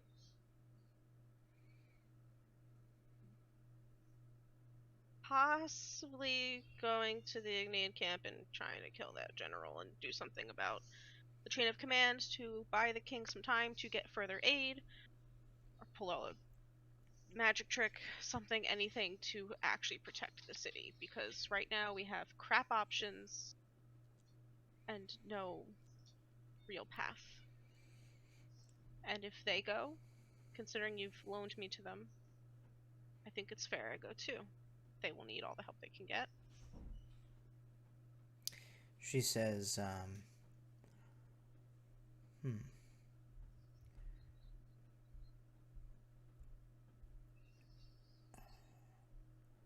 This plan seems to be, perhaps it is merely your summation of it, but in our work together I have never known you to be lackadaisical in your reporting. So I would choose then to interpret your summation of this plan as being one that is fatally light on details. The plan part, actually, but yes. We don't have many details and an ability to make a full plan. She says your plan is to locate the general, locate General Itar-Undel, to eliminate General Itar-Undel, and then we enter into unclear territory as to how what happens next, or in what way that this assists the king and the people of Mithlinde. She kind of like, as you're like about to like, she like almost can sense the like the protesting. She sort of holds up a hand. She says, "Let me be clear. I wholeheartedly support any plan which involves someone putting a knife into that bastard's neck. But I would feel much more comfortable if there were a clear line of logic from the knife in the neck to a path out of the situation in which we find ourselves." I had thought that occurred to me, frankly, as we walked here, about that part. And it's stupid and dumb like all of the plan, because there is no plan. And I motion to Walter and I say, they have history, apparently, with the people behind all of this. And I feel like they probably need to make it out of the city just as much, if not more, than most of us here. Alive and able to go do what they need to do to stop it elsewhere. Because I get the feeling this isn't just here. And if it is, it's only starting here. I wonder, though, if through some dumb luck and any information we can gather, if I might, for some time, be able to impersonate him. And I'll change my image to the general. And given that we are both elves and similar heights and everything else, it's not like I'm completely out of scope. Yeah, you're able to do that. No problem with your. But like I'm talking like height and everything too. Like it's not hard for me to. No, you're able to magically affect the appearance of the general with your spell. No problem. She kind of looks at you. Down really quickly because I realize I'm on the ramparts. I'm like, oh crap! Like, she kind of considers file. Go ahead and both of you make persuasion rolls for me as you like kind of try and like run this down with her. I would roll a 2. It's 9. 9. Okay. 16. Okay. So she says I have enough history with you, Mr. Gray, and your compatriots that I feel with a great deal of confidence I can say most of your plans are executed half-cocked and with little to no regard for the consequences or the aftermath of your actions. She looks, Velza, at you, and she says, I can also say, with a fairly high degree of certainty, that despite that fact, things generally tend to work out in their favor, inexplicably. And if they have convinced you that this plan is worth trying, you will have my support. She says, whatever it is that you try, if there is a way that I can back your play, I will do it. And she says, I will start by providing you with a rather critical piece of intelligence. And she, like, gestures the two of you to come, like, lean on the ramparts with her. And she points down into the square below. And she goes, a critical piece of information for your plan is to know the location of the general. That I can provide for you, because he's right there. And you look down, and what you see is at the far side of this square, from where you guys are at. So there's like a courtyard and a square between you. The Ignians have like largely backed out of this area where they had encircled you before, but there is a contingency of them setting up at the far side of this square. And you see, a bunch of soldiers, and there's archers on the roofs and all of those things, still kind of like squaring off up, across the, the 100 or so feet, 200 feet between there and the ramparts of the wall here. And down on the ground, you see on that same horse that he had been riding on, you see General Nurael Itarandel. And he is sitting there, and you see that what he is overseeing is what is essentially the corralling of a whole bunch of civilians into this square. There are, you can just see that, like, there are, people that have been, hauled from their homes, clearly. You see a couple, sort of, smattered throughout them, wearing, the regalia of, city guard, clearly, defenders of the city that have been captured and stuff like that. But at this point, they've probably hauled about 25 people into the the very far end of this courtyard and are sort of like corralling them into one area where they are gathering them up. And the general is just like right there, far end of, where he has full view of this, of the wall of the castle, everything like that, and is just like overseeing this.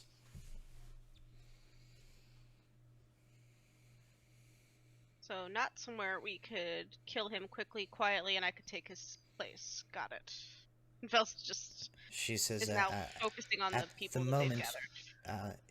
Unless you are exceptionally clever, I would say no. No, what he's done is he's placed himself where he needs to be to maximize the theatrics.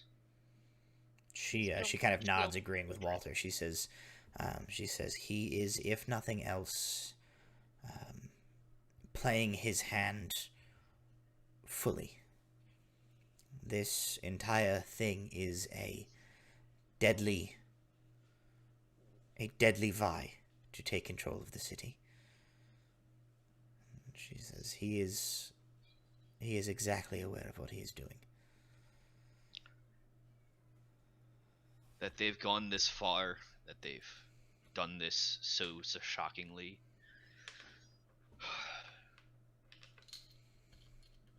It's not the same. I've helped a few company takeovers in my time. And when you really want something, you do what you can to take it, regardless of the consequences. Because that thing that you want is far more valuable than any other consequence you could suffer. And it'll kind of nod at him. It's like, they want this city for some reason beyond our understanding, which means we cannot let them have it.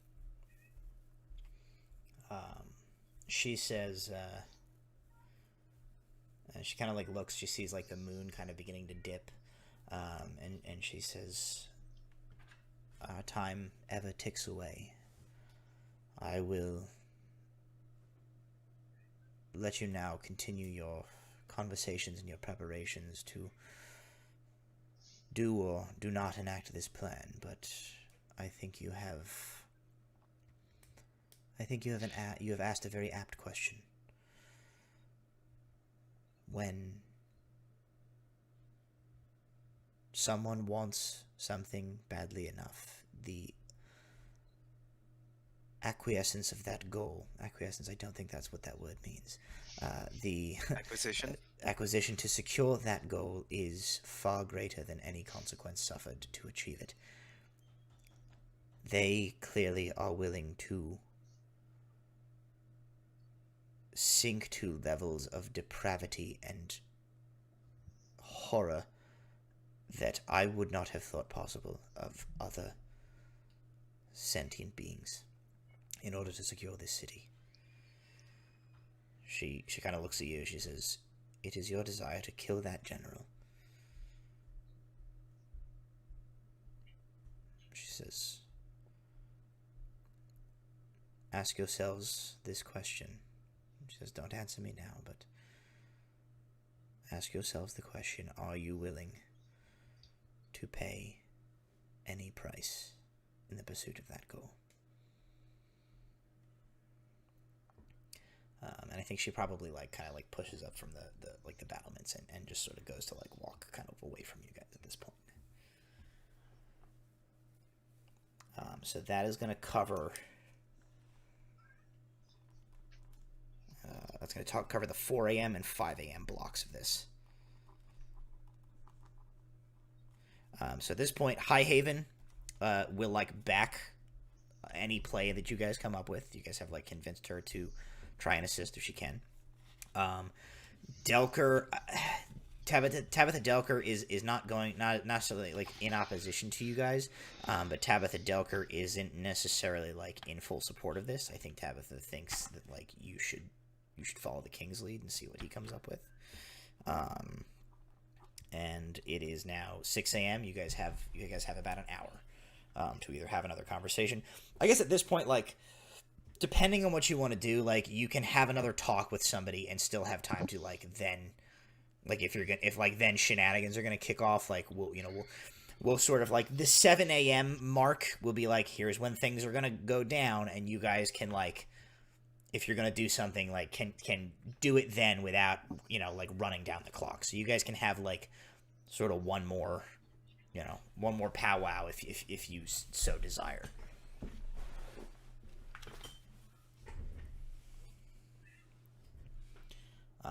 Presumably you guys gather back up, I guess, in that courtyard where Ozrius and Brahm were, so you guys are all sort of together again. Yeah, I imagine Alar had a chance to glance out a window, see that, and once again, there's a framing shot of Castle Mithlinde, and just a quiet, draconic curse. Sure. Yeah, I mean, word definitely spreads at this point that, like, the Ignians are basically, like, filling the courtyard. Not filling the courtyard, but, like, they're sort of, like, bringing a, like, they're herding people like cattle into this courtyard, and there are now just, like, there is a slowly growing group of people being, like, hemmed into this courtyard, directly under, like, sword and bow and arrow and crossbow. Just like, an absolute, like, massacre field being established. Like you exactly as Walter said, like the theatrics of this are being, like, they're making no qualms that, like, this is what we said we're gonna do. We're like gonna do it. Maybe they're trying to, like, they're stepping on the gas on this, like, to try and pressure the king, basically. We're seeing, like, all this happening. Yeah, like, I mean, much, if at any point, like, you guys go out to, like, the ramparts or up where they were, like, you can see this, but, at the very least, like, word of this is, like, spreading through the castle via, like, servants and guards and everybody who's, like, talking, and, like, all of you are aware of this. Ozrius stands up and seeing the others come on, and just, so this is it, isn't it?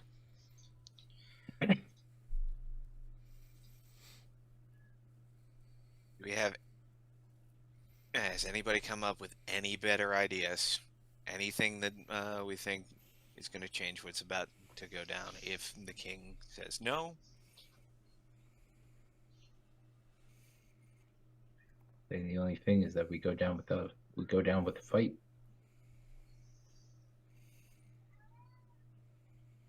We can't get to him where he is.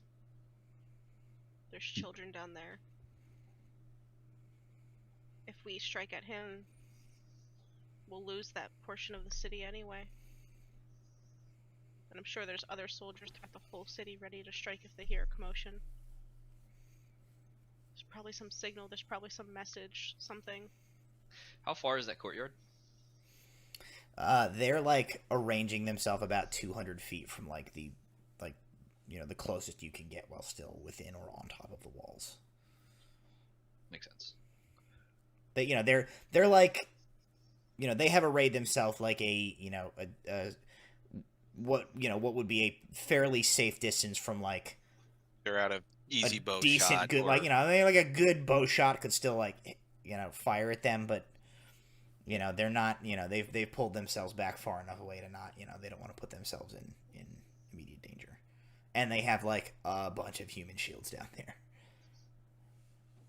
I'll do whatever you all want to do. Highhaven gave me her support. But I'm not deciding this for any of you. Delker strongly suggested we speak with the king.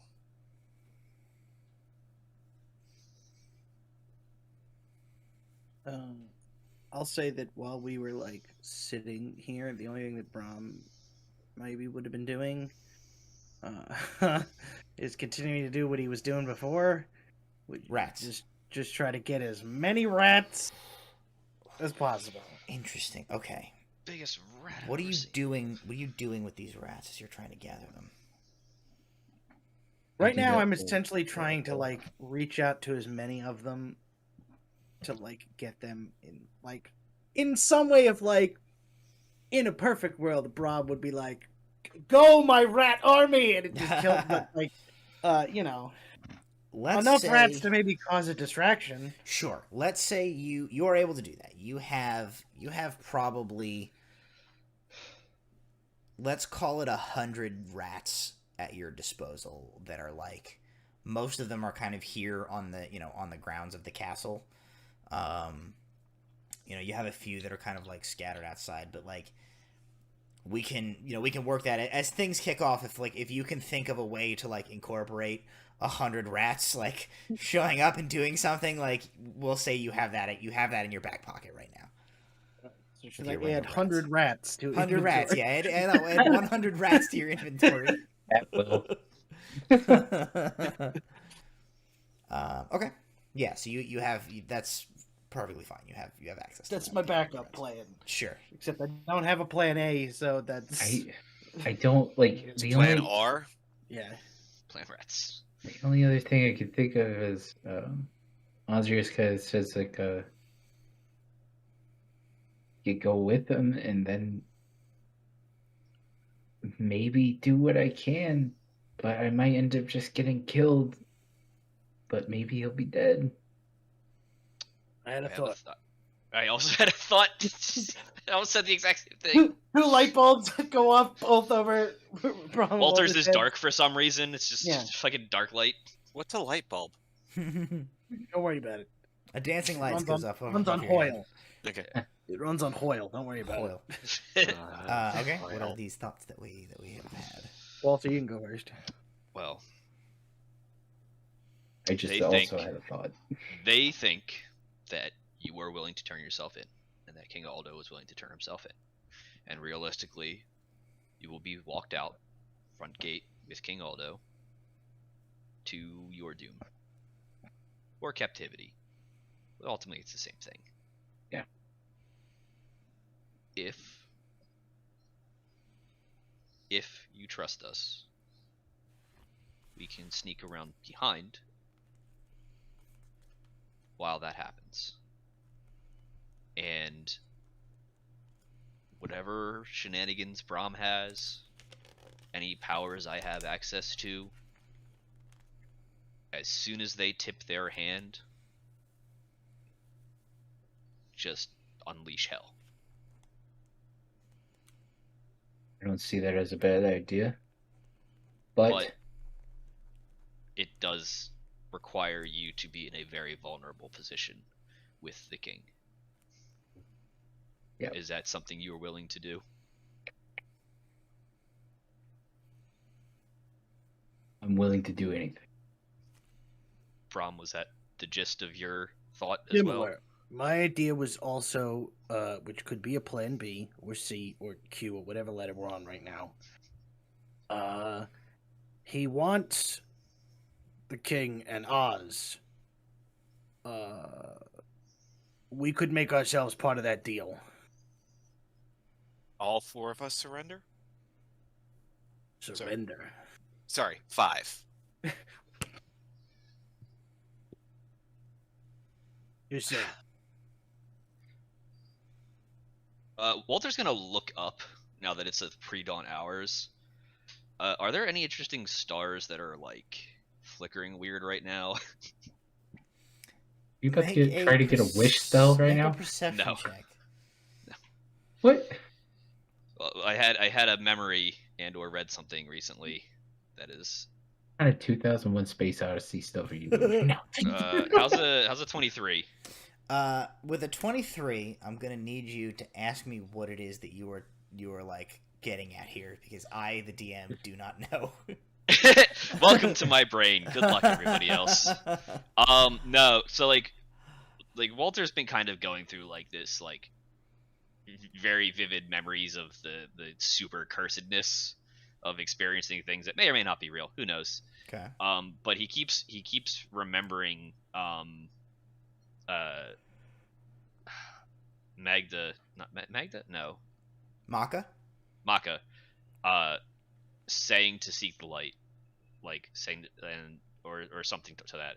Seek the dawn, I believe, was the specific. Seek the dawn, right? Okay. And then, in the thing, remembering the little poem that we had read or heard, it's the dawn, the star of dawn, the end forestall. Sure. Kind Okay. of like He's kind of like I know what you're striking at. Yes. Okay. So here's the answer that I would give you to that. You do not see any you don't look up and you don't see the friggin' the Star of David leading you to the Messiah. Right? You don't come up with any of that, right? You just look up and you see these stars. With that 23 perception being that this is sort of the headspace that you are in. You're thinking about these experiences with this whatever entity Maka is.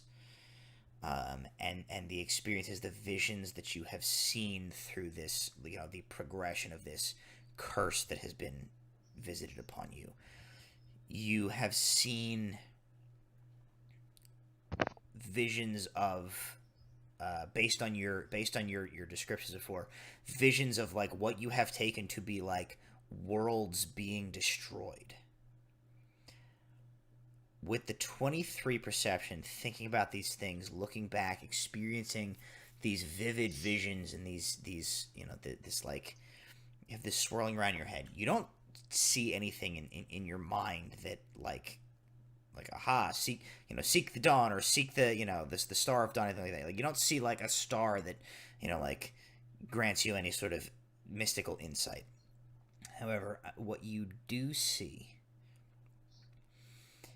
is constellations. You at least in passing, probably know Egeria's constellations.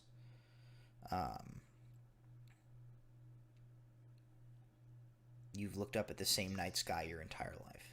You look past the ring, and you see you see the hunter, you see the bear, you see the mountain, you see these constellations, and it kind of strikes you that it was never the focal point of these dreams or these visions that you've had, but the sky has been an element of these dreams, and oftentimes you have seen the stars in the sky. And it strikes you, the realization hits you that the sky that you have been seeing in these visions that you've been having has, in all of the visions, the same sky. The constellations that you have seen in the visions and the dreams that they are present in, those constellations are there. You're seeing, as best you can tell, Egeria's sky. However, not a one of those visions has ever included the planet's rings.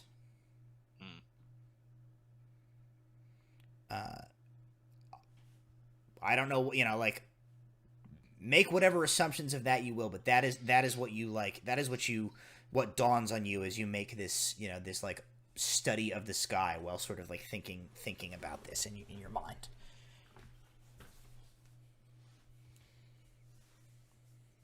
I imagine he'll probably look and realize it's the same stars, and then look and realize it's the same stars, and look and realize it's not the rings, and then see the rings and then not see the rings as he's flashing between them. Okay, yeah, cool. Reality. So you sort of your perception, you flicker back and forth, and you realize that in all of these different visions you have seen, this the massive battle that you saw in that first vision, the the world crumbling, the world as a utopia, all of these things, it is the same sky, but the the ring, the ever-present ring that has been a staple of the night sky as far as your entire life, is not present in these visions that you're seeing.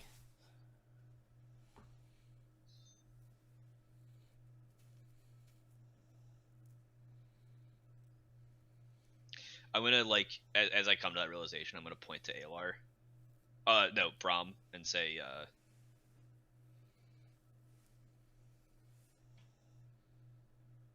all of us together? Like point at him, like that was your plan, was like all of us together, all four of us, or is that Aylar's plan? That was an idea. We don't have to go with it.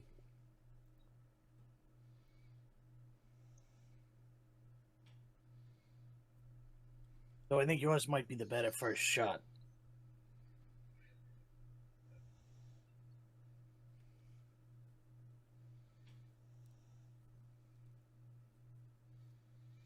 Do we want to try to give a peaceful resolution a chance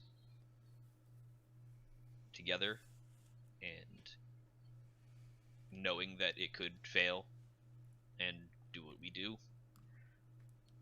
Or do you want to try to be sneaky?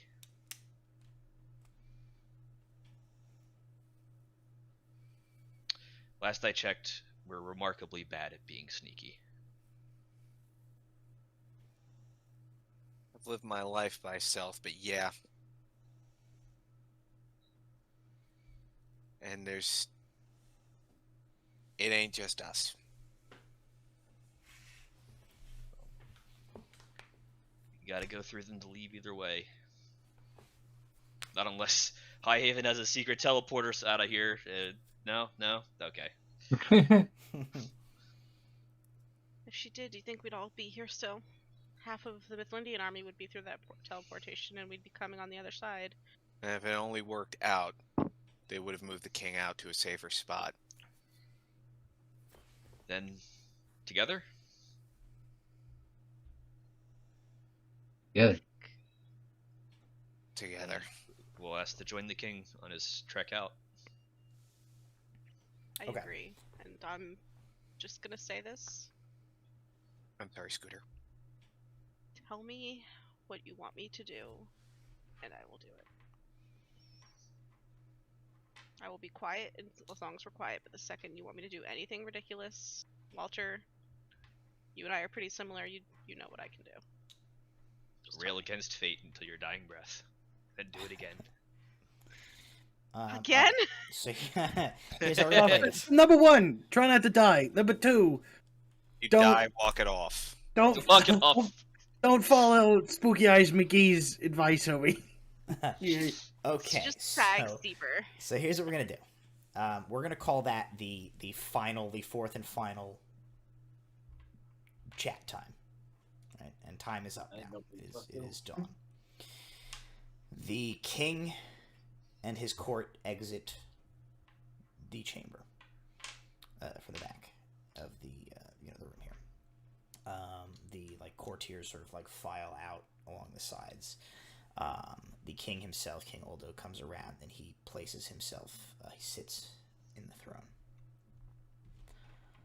and he holds in his hand, you see, several pieces of parchment, several scrolls, basically rolled pieces of parchment. And he sort of sets them on the arm of his throne, and he steeples his fingers, and he says,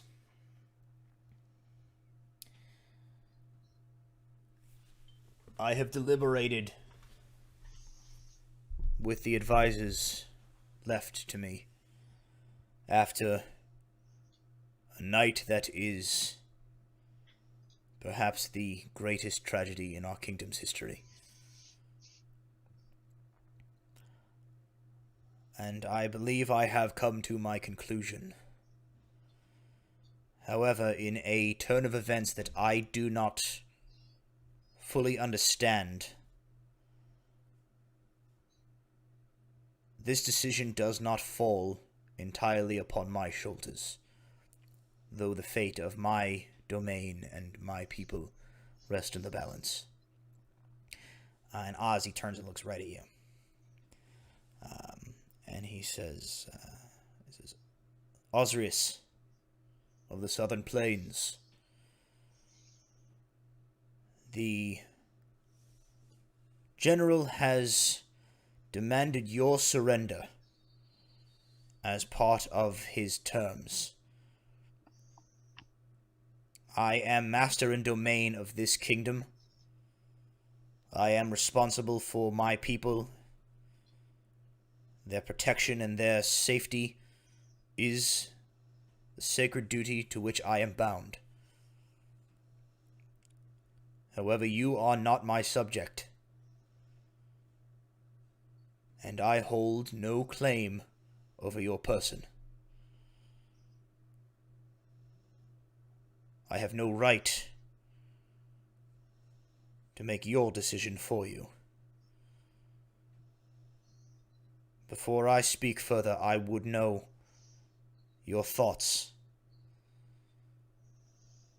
How do you plan to respond to the General's demands for your surrender?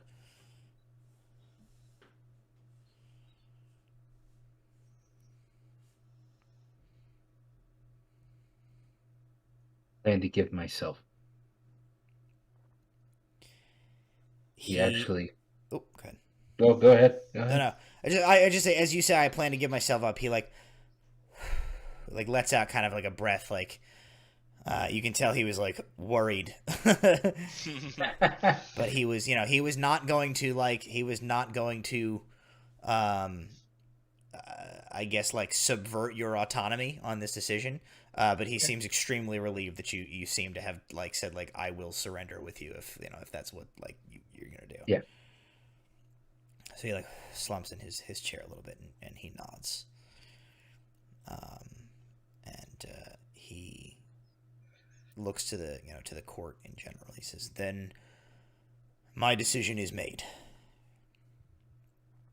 He says, "I have no intention of allowing harm to come to my citizenry in order to protect myself. A king is the king of his people. First and foremost, a kingdom is those who inhabit it. It is not land, it is not property, it is not wealth, it is people. To lord over corpses, when my alternative was to sacrifice myself, would make me no king at all, and I will not do it. As despicable as he is, General Atarandel's reputation precedes him. If he says he will not harm the citizenry of Mithlinde on the condition of my surrender along with Ozrius, I believe that will hold true. Forfeiting myself to protect my people, to give others the opportunity to live and fight against this aggression another day, is the only choice that I can make.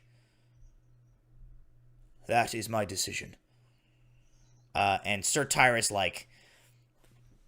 bangs his sword is in its sheath, but he, bangs it on the step as he stands up, and he's like, "No!"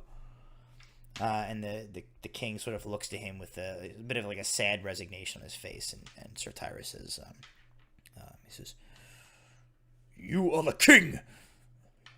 You cannot. If you give in to this, what will stop them from committing further atrocities? What will stand between them and the next crime that they will commit? You cannot do this. You must stand against them." And Aldo he just gets up and he kind of walks over towards Tyrus and kind of puts a hand on his shoulder, and he says, "Old friend, my decision is made, and I will not be swayed. As for what is to stop them from committing further atrocities, what is to stop them from their next evil?" He looks to Tyrus, he looks to you guys, the group of you. He says, "I expect that will be your responsibility.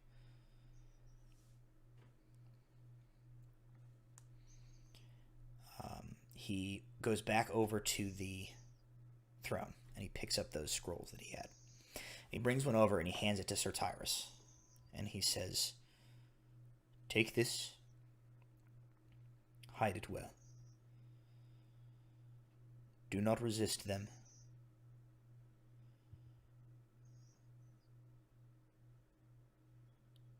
Slip unnoticed among the population. Read it when you are secure. This is my request of you, old friend." Sir Tyrus does not look happy, but he takes the paper. He comes over to Lyanna Highhaven. He hands her a scroll. And he says, "My request for you is the same." He nods towards, like, the group of you guys, and he says, "Accompany them for now. When you have reached safety, open my letter. My orders within will be clear at that time." She takes the scroll as well, and she, like, looks Walter to you and Velza, not saying anything, but, like, fully knowing, like, you guys have, like, a play of your own cooking that he's, like, not aware of at this point. So she takes it, she doesn't say anything, but she, like, looks to you of, like, "Okay, what are we doing here?" The third thing that he does is he comes over to the group of you, the Fool's Errant, the four of you, plus or minus Velza, who's sort of with them, but isn't necessarily, like, like part of the group. Between them and yeah, she's, like, sort of near. And he gestures Lady Delker over, and he hands that third scroll to Tabitha Delker. And he turns to you guys, and he says, "My wishes have not changed from when we met. I wish you to take Lady Delker, get her out of the city, and get her to the Ordinum Libri." He gestures to the paper, the scroll that she has. He says, "Contained within is information that I wish to reach their ears." He says, "I do not know what will become of me personally after this night, but it is my sincere hope." He looks at you, and he looks at Luther, and he looks at Highhaven, that Mithlinde will continue on in the face of this aggression without me.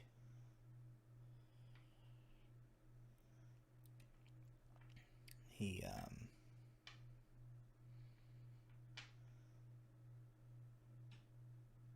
gets a little, he's kind of, like,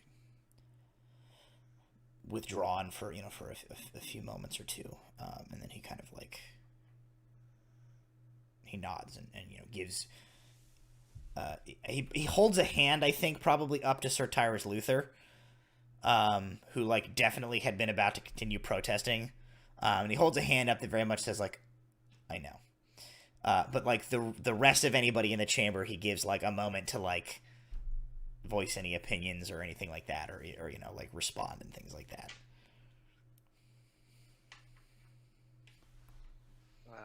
Alar's gonna spare a quick glance at the others, like,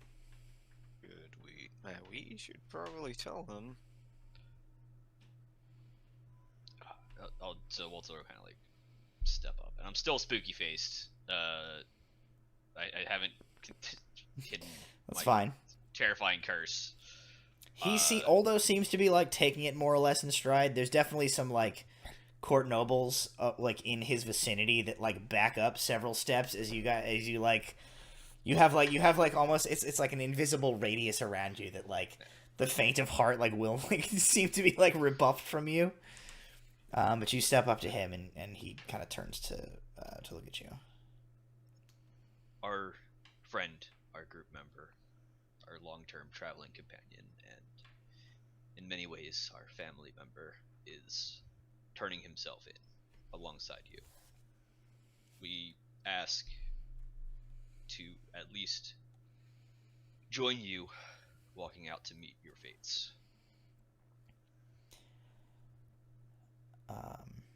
He kind of he sort of shrugs a little. He says, "I see no reason to deny you this request." He says, I do not know that I can guarantee your safety if you are on the front lines of this exchange, as they say." If it's gonna turn ugly, then There's no better place to be than the front lines. and beside a comrade. So, okay. So at this point, here's my question to you. You guys are basically telling him we want to go out with you, as you guys turn yourselves over. But unless I'm misunderstanding, privately, you guys are planning to basically subvert the king's surrender and try and assassinate the general, right?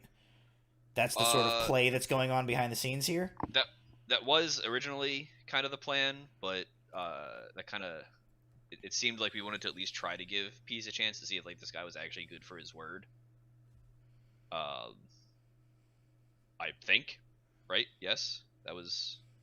Yeah, that was kind of the vibe. It was I think in the face of if he was if he's willing to let the people not get immediately ganked in the court square, regardless of the fact that the king surrendered or whatever.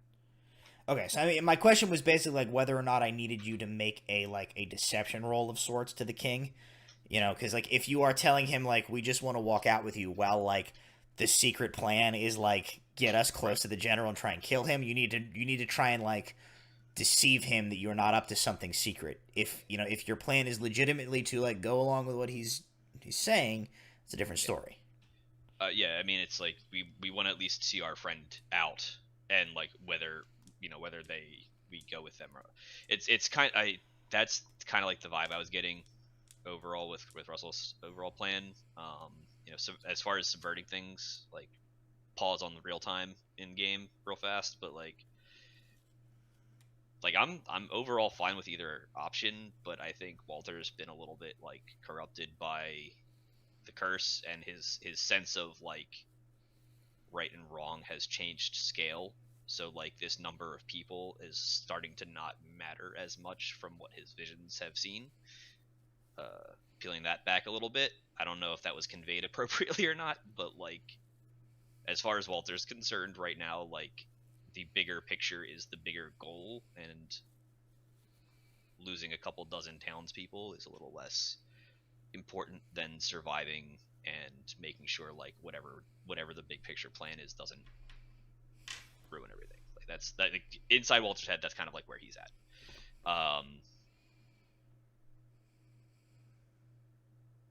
So it's if this general does a surprise gotcha, we're killing these guys anyway, you surrendered for no reason, then all hell's gonna break loose, and we're not surrendering at all. But okay, so I think probably let me take. I may have lightly misunderstood what some things were. Let me take one backtrack for a second here, because I think probably the way that he responded to you should have been a little different, where he was yeah, I guess you can come. Probably the way that this should have been phrased, as you tell him we want to at least walk our friend out. I think his response is more I will not deny you this request if this is what you are you want to do. However, he says it is of critical importance that you escape this city and bring word, along with Lady Delka, to the Odenum. He says, here and now, there is a way out of the castle.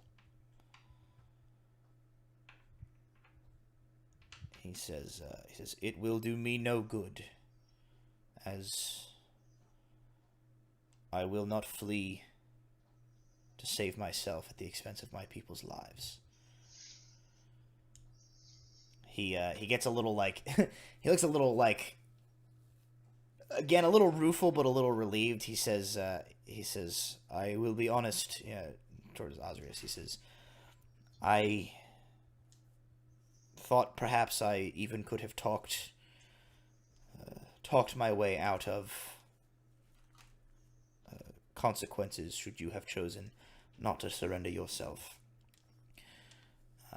He says, but there is a way for you to escape now, should you choose to take it. Doing so after whatever happens out there may become complicated.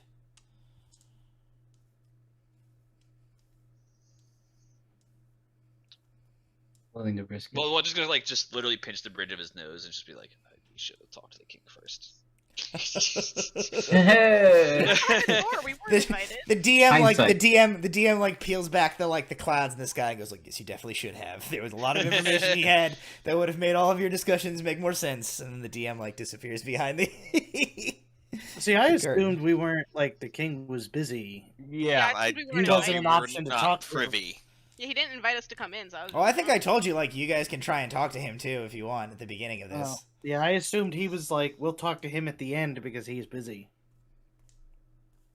Fair enough. Now you have the information. He Well, is communication game. Who knew? so he There's is fence around this town.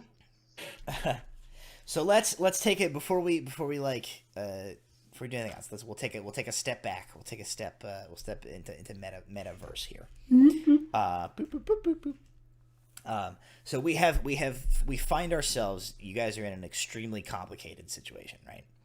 Yeah. Where there doesn't really seem to be a lot of like great choices. I am okay with whatever, like, however you guys want to approach this, right? Like, whatever you guys want to do. The only thing I would, like, caution you against, right, is, like, if... Double step behind the curtain, right? Like, we're in this situation because this was sort of the setup to write Ozrius' character out for a while. But if Ozrius' player is gonna keep playing, like that has put us in a very complicated spot here, right? So like, Sure. I'm cool with however we approach this, but like, just be careful about like Ozrius surrendering himself, Right. and then being like separated out from the story. If that is not, what we're gonna do. So like, I will. As a DM, like, I will roll with you guys, saying Ozrius is going to come with us and we're going to flee. I will roll with you guys saying, like, we're going to fake out surrender and we're going to try and get this guy. And we're trying to, like, however you guys want to, whatever you guys want to do, like, we will play it out, no problem. Like, totally fine. This is an intentionally complicated situation. The only thing I don't want you guys accidentally to do is back yourself into a corner because, like, I have presented a bunch of bad options where, like, you accidentally write one of the player characters out of the story. Right. Which is a So- situation we're only in because, like, that's sort of... That's where Michael. this was designed to go in the first place, but maybe we don't need Yeah, to do that, so- you know what I mean? I guess. Can we disguise somebody and then just go? Disguise somebody as Ozrius? Yes. Where's the I think I would smallest, call it frailest old man laying around? Absolutely a thing you guys can do if you can figure out a way to do it. Can we do a lottery? Well, nobody has Oh, turn anybody else into Oh, things. Do wait. they? Can't- What do you can't- have? cannon fodder. She's got I can disguise myself to look like Oz. I'm not as tall. We'll have to figure out some friggin' size Boots. mechanics here. Boots. I wear boots. So here's the thing: disguise You self. wear boots, Yeah, it but doesn't you're change like your 8 feet No, tall. no, that's not the case. The illusion is more easily broken if Mhm. you do something that is like if your head would clip through a wall. Right. Obviously, that would be a problem. But the way that the spell is written, you just have to have the same orientation of limbs. You can be larger or smaller. I the- thought it the was you can be illusion- larger or smaller by a certain amount. I think I can go up to a foot higher. Right, Ozrius is like 8 feet tall. Yeah, no. Now, this is more- don't take this as me poo-pooing the idea. Like, I will 100% roll with, like, we put Velza on really, really high platform freaking heels stilts. and let her disguise Yeah. herself. Like, I will 100% play along I was with saying, that. Like, if How if, tall if was she Sir had Luther? animate, yeah, he's probably No, like... wait, no, no, that doesn't He's work. also He's half been dead. given orders. He's also Yeah. important. He's Yeah, been given um, orders. how big is that guy we killed? Not that tall. I mean, he was pretty big, too. He was probably, Also like, dead. 6'2", 6'5". And he's a big boy. How long does this spell last? He's a dead corpse, though. That's true. He is dead. Question: as somebody whose character is eventually gonna stop running around with you guys as this character, what the heck are you gonna do about Tabitha? That is a direct order from the king and probably somewhat important. I completely she's gonna forgot come with about us. that. So here's my thought. I have a spell that I haven't used yet. That Is Is it a spell that can turn 100 rats into Ozrius? Because if so, It is shit, not. baby. 100 rats It in a is- trench coat. is I pretty wish good. it was. I wish it was. Can we technically disguise that? If they end up being like a human shape, can we disguise that? If they're tall enough, like, right? I wish I had one spell slot Right? left. Okay. So Because I here's could the silent thing. image something up like that, and if I'm not out there, I'd What be if we casting use the from corpse? hidden. How? You're gonna have to elaborate on that one. I have a spell I haven't used yet. I know what Walter's spell that he hasn't used yet is. What? What's a spell? Just say it. It's Dance Macabre. Really, just make a corpse dance. Is that No. what we're doing? Walter casts Thriller. Well, more or less. So how was that no then? When I said make a corpse dance, he's dead, and then you say Thriller? No. Basically, like I can for a very short period of time have an extra Ozrius laying around, and as long as I'm within 60 feet of it, or we see our friend off, Okay, how do we make him look like an Ozrius? we find paint and hope. How long does it last? 1 hour. I feel like he's Here's gonna the, notice here's the that. problem with anything that is not a permanent solution. As soon as whatever bullshit we try and pull stops working, that man is going to turn right around and come back and be really pissed off. And do That's exactly true. what That's time fair. prevents. That's fair. But we Yeah. don't know what's in those scrolls, though, and he says there could be. We could possibly just have to trust him. That's the other thing too. I wish I had Anime dead. So I mean, we could so the sh- king's, the king's Okay, so instructions basically so- were as follows, to give you an idea of like what he was thinking before he like had any conversation with you. He told Sir Tyrus basically was to like stay in the castle during the surrendering ceremony or whatever, and then like not get into trouble, fly under the radar, and then like do something like just like blend in and try to like escape into the population of Mithlinde, and then do something after. Liana Highhaven was supposed to stick with you guys and Tabitha Delker, escape from the castle, get out of the city, and then she has orders to like do something else, like, and your guys' orders are to try and get to Terra Libra with Tabitha Delker. And then he and Oz were going to surrender themselves, or he was going to surrender himself, and he was going to figure out how to deal with Oz not surrendering if Oz chose not to. Right. So during the ceremony, when this is about to happen, the king gives himself up. He makes a speech. Maybe he gets us enough place to get out of the city along with everybody else, whatever they need to do, until like, okay, is Ozrius surrendering themselves, and then at that point we just have to trust whatever is in those scrolls that he gave to the two is going to help it. Okay. Because he just said, like, that's the only thing question. that we have. What if Oz is dead? Here's my thought. Just to sell it. No. Go ahead. Here's my thought. Just to sell it, maybe Oz can punch the king in the face, and they can say that the king tried to convince Oz to surrender, and Oz didn't want to. There was a scuffle, and they had to kill Oz. Yeah, we also didn't think of the angle of, like, maybe we can negotiate him down to just taking the king's surrender and not Oz. But I'm saying, like, or like either Oz Oz fought and like punched the king and like escaped. Like the idea, like, basically it's out of the king's control that Oz escaped. Like, visibly injured. We have a way. We don't have any way to make a dead-looking Oz, right? Not I think Russell quickly, and I have the same- and not. Hey, Not- don't we have that magic paint somebody got? Yes, you have a set of magic There, paint. there, that there, is in- there was a set of magical paints, and there was an invisible one we could use to like see through stuff. We could clear, we could Yes. like clear eyes. But I don't know what the rest of the magical paint does. the rest of it is just like magical paint. So like it will. I stuff. can make Oz invisible. So the only you, Well, you I was are saying, still like- you are still in the same probably territory.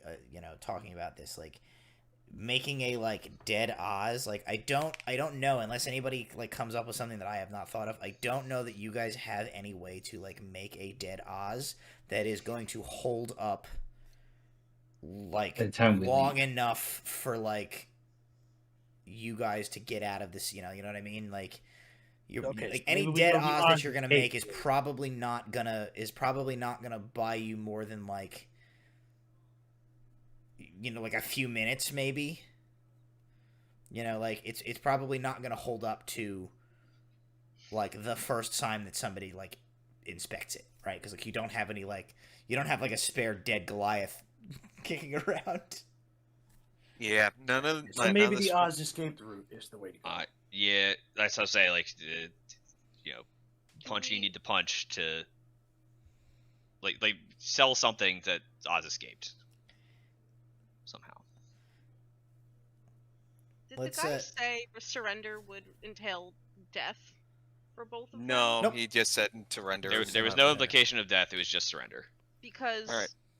part of my Underlying freaked implication of death, but yeah, there's always the threat of death. We're all under threat of death right now. But my part of me wonders if doing what the king wants us all to do, like everyone split off and run off and do what you gotta do with the scrolls, would get us back to a point where we could save Oz and the king. Again, get you guys back to a point where you could save Oz and the king eventually. Velza's gonna do what Velza's gonna. She's gonna stick with High Haven at this point. If High Haven's going with us to take care of Tabitha. But like, in the grand scheme of like how to work things, I don't know. Just a thought. He didn't say we're gonna chop no. the king's head off and put it on a pike, and we're not gonna chop off the Goliath. Oz's head. Without Chop any things head off, any other put it on thought top than of Oz's head, Alar has, all he's his going body was to fake. he's going to reach into his at this point fairly tattered coat, pull out a couple of lockpicks, and he's going to ask Oz's permission. Can I conceal these on you? Yeah. So he's going to make a sleight of hand check. Things go south, and you do have are let off. I know you've watched me do this a few times. You don't have anywhere near the skill I do, but you might be able to make some of your own luck. And I know that once you got chains off, there ain't nothing that's gonna stop you. No. So I will roll with advantage, and thank God. A 21, I will cunningly conceal a couple of lockpicks on Okay. Ozrius, pointing out, here, here, and here. Brahm is also going to give Oz the sparrow whistle. Okay. That's the thing that like can summon messenger sparrows. Sure. One last thing. Final gift, in case they put you someplace high. Hold this feather and jump. You'll fall slower. It only works once. Make it count. Okay. I'm not sure I could hide a weapon on you, easily. So that, but hopefully those will be enough. Okay. So I can give him the featherfall token, and Okay. So presumably, like, we at some point we stepped back into character there. So presumably you guys were like, okay, like that. All that sounds good, Your Majesty. One sec, real quick. Can we just huddle for a sec? You guys huddle and you sort of like talk through all these options, and you settle. It seems we have settled on a plan, and that plan is that the group of you are going to try to escape through this secret tunnel with Tabitha Delker. And reverse heist Oz. While Oz is going to give himself over with the king, thus, like, doing what this guy has demanded, keeping anybody from getting killed. And then Oz, on his own, no fault of anybody else's, king can't be held responsible, Oz is going to try and escape later. Just has to clear the wall. Just jump off the side, outside the gates. Okay. Yeah. Okay. That's all you gotta do. Okay, I'm very happy that... If This we is Mission can't Impossible negotiate type. not taking Oz to begin with. Okay, this is no, that's fine. This is a very we've come to an excellent place. This is very good. All right, so you guys do that. King nods. The sun like comes in through like the stained glass window at the front of this chamber here that you guys are kind of all in, and he the king sort of nods and he looks to you, Oz, and he says, you are not a citizen of this kingdom, and you owe nothing to its people, and yet you are sacrificing your freedom and perhaps more.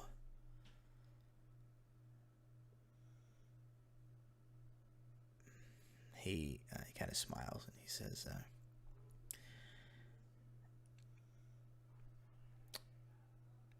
for all of the meaning that it still bears, for as long as I am king of Mithlinde, which, he looks outside, may not be much longer, I feel that as my last royal act,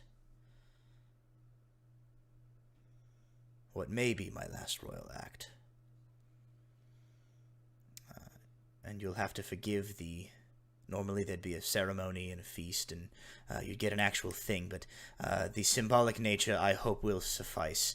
I would bestow upon you, Ozrius of Madrokia, the royal crest of valor.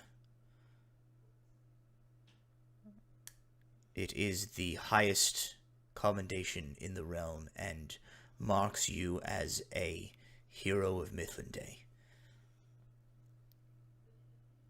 Your sacrifice is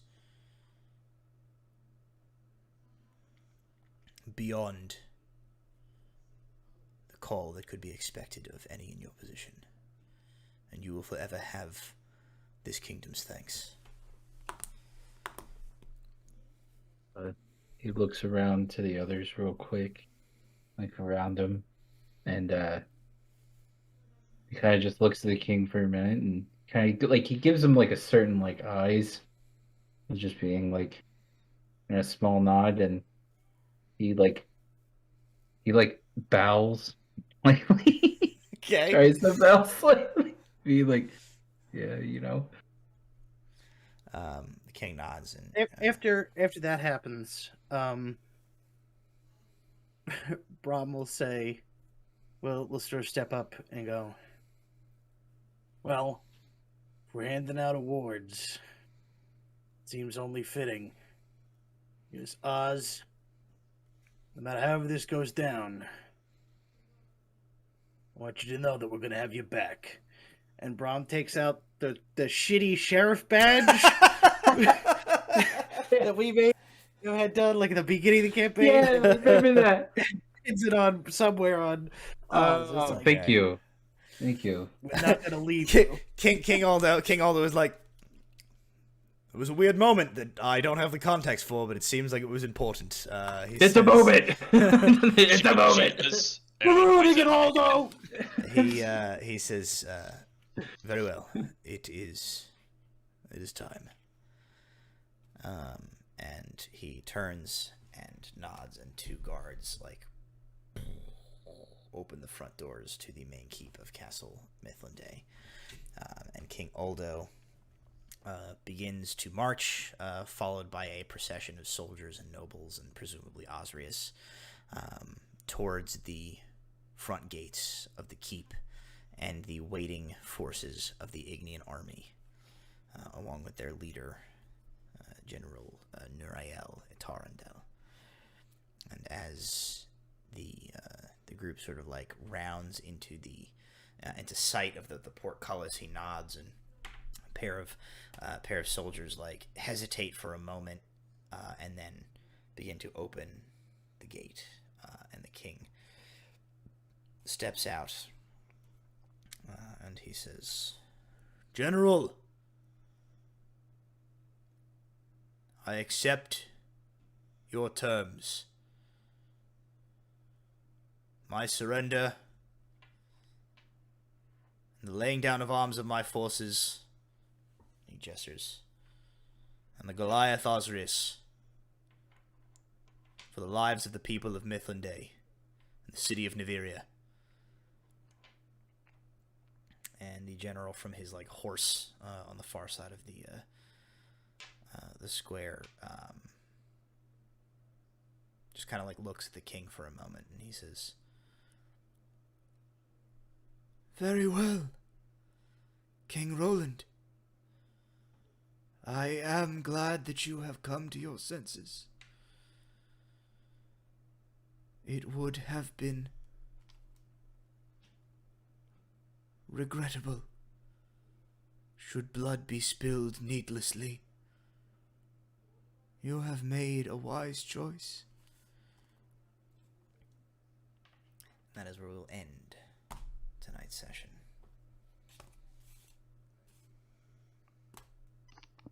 Guess fireball. And that is where we'll begin next week's session. Okay, well, hey, thank you guys for joining me. What a moment. My mic died as soon as that happened. Convoluted series of emotions and things happening there in that session, but I love very it. interesting. Really And your plan for next week is like excellent. Yeah. So with that, we will bid you at home adieu. Thank you for watching with us. Thank you to Little Dragon Corp and Cardboard Castle, as always, for sponsoring Proficiency Bonus. We will see you next week right here, 7 p.m. on Tuesday, with the Pirates, who are in quite a predicament of their own. And the week after that, we will be back for the probably conclusion of this this chapter of our campaign as the things wind to an end here. So once more, thank you guys for joining us. We will catch you next time. We love your faces, and see you. Nope, I don't say that with this group. Bye. Love you.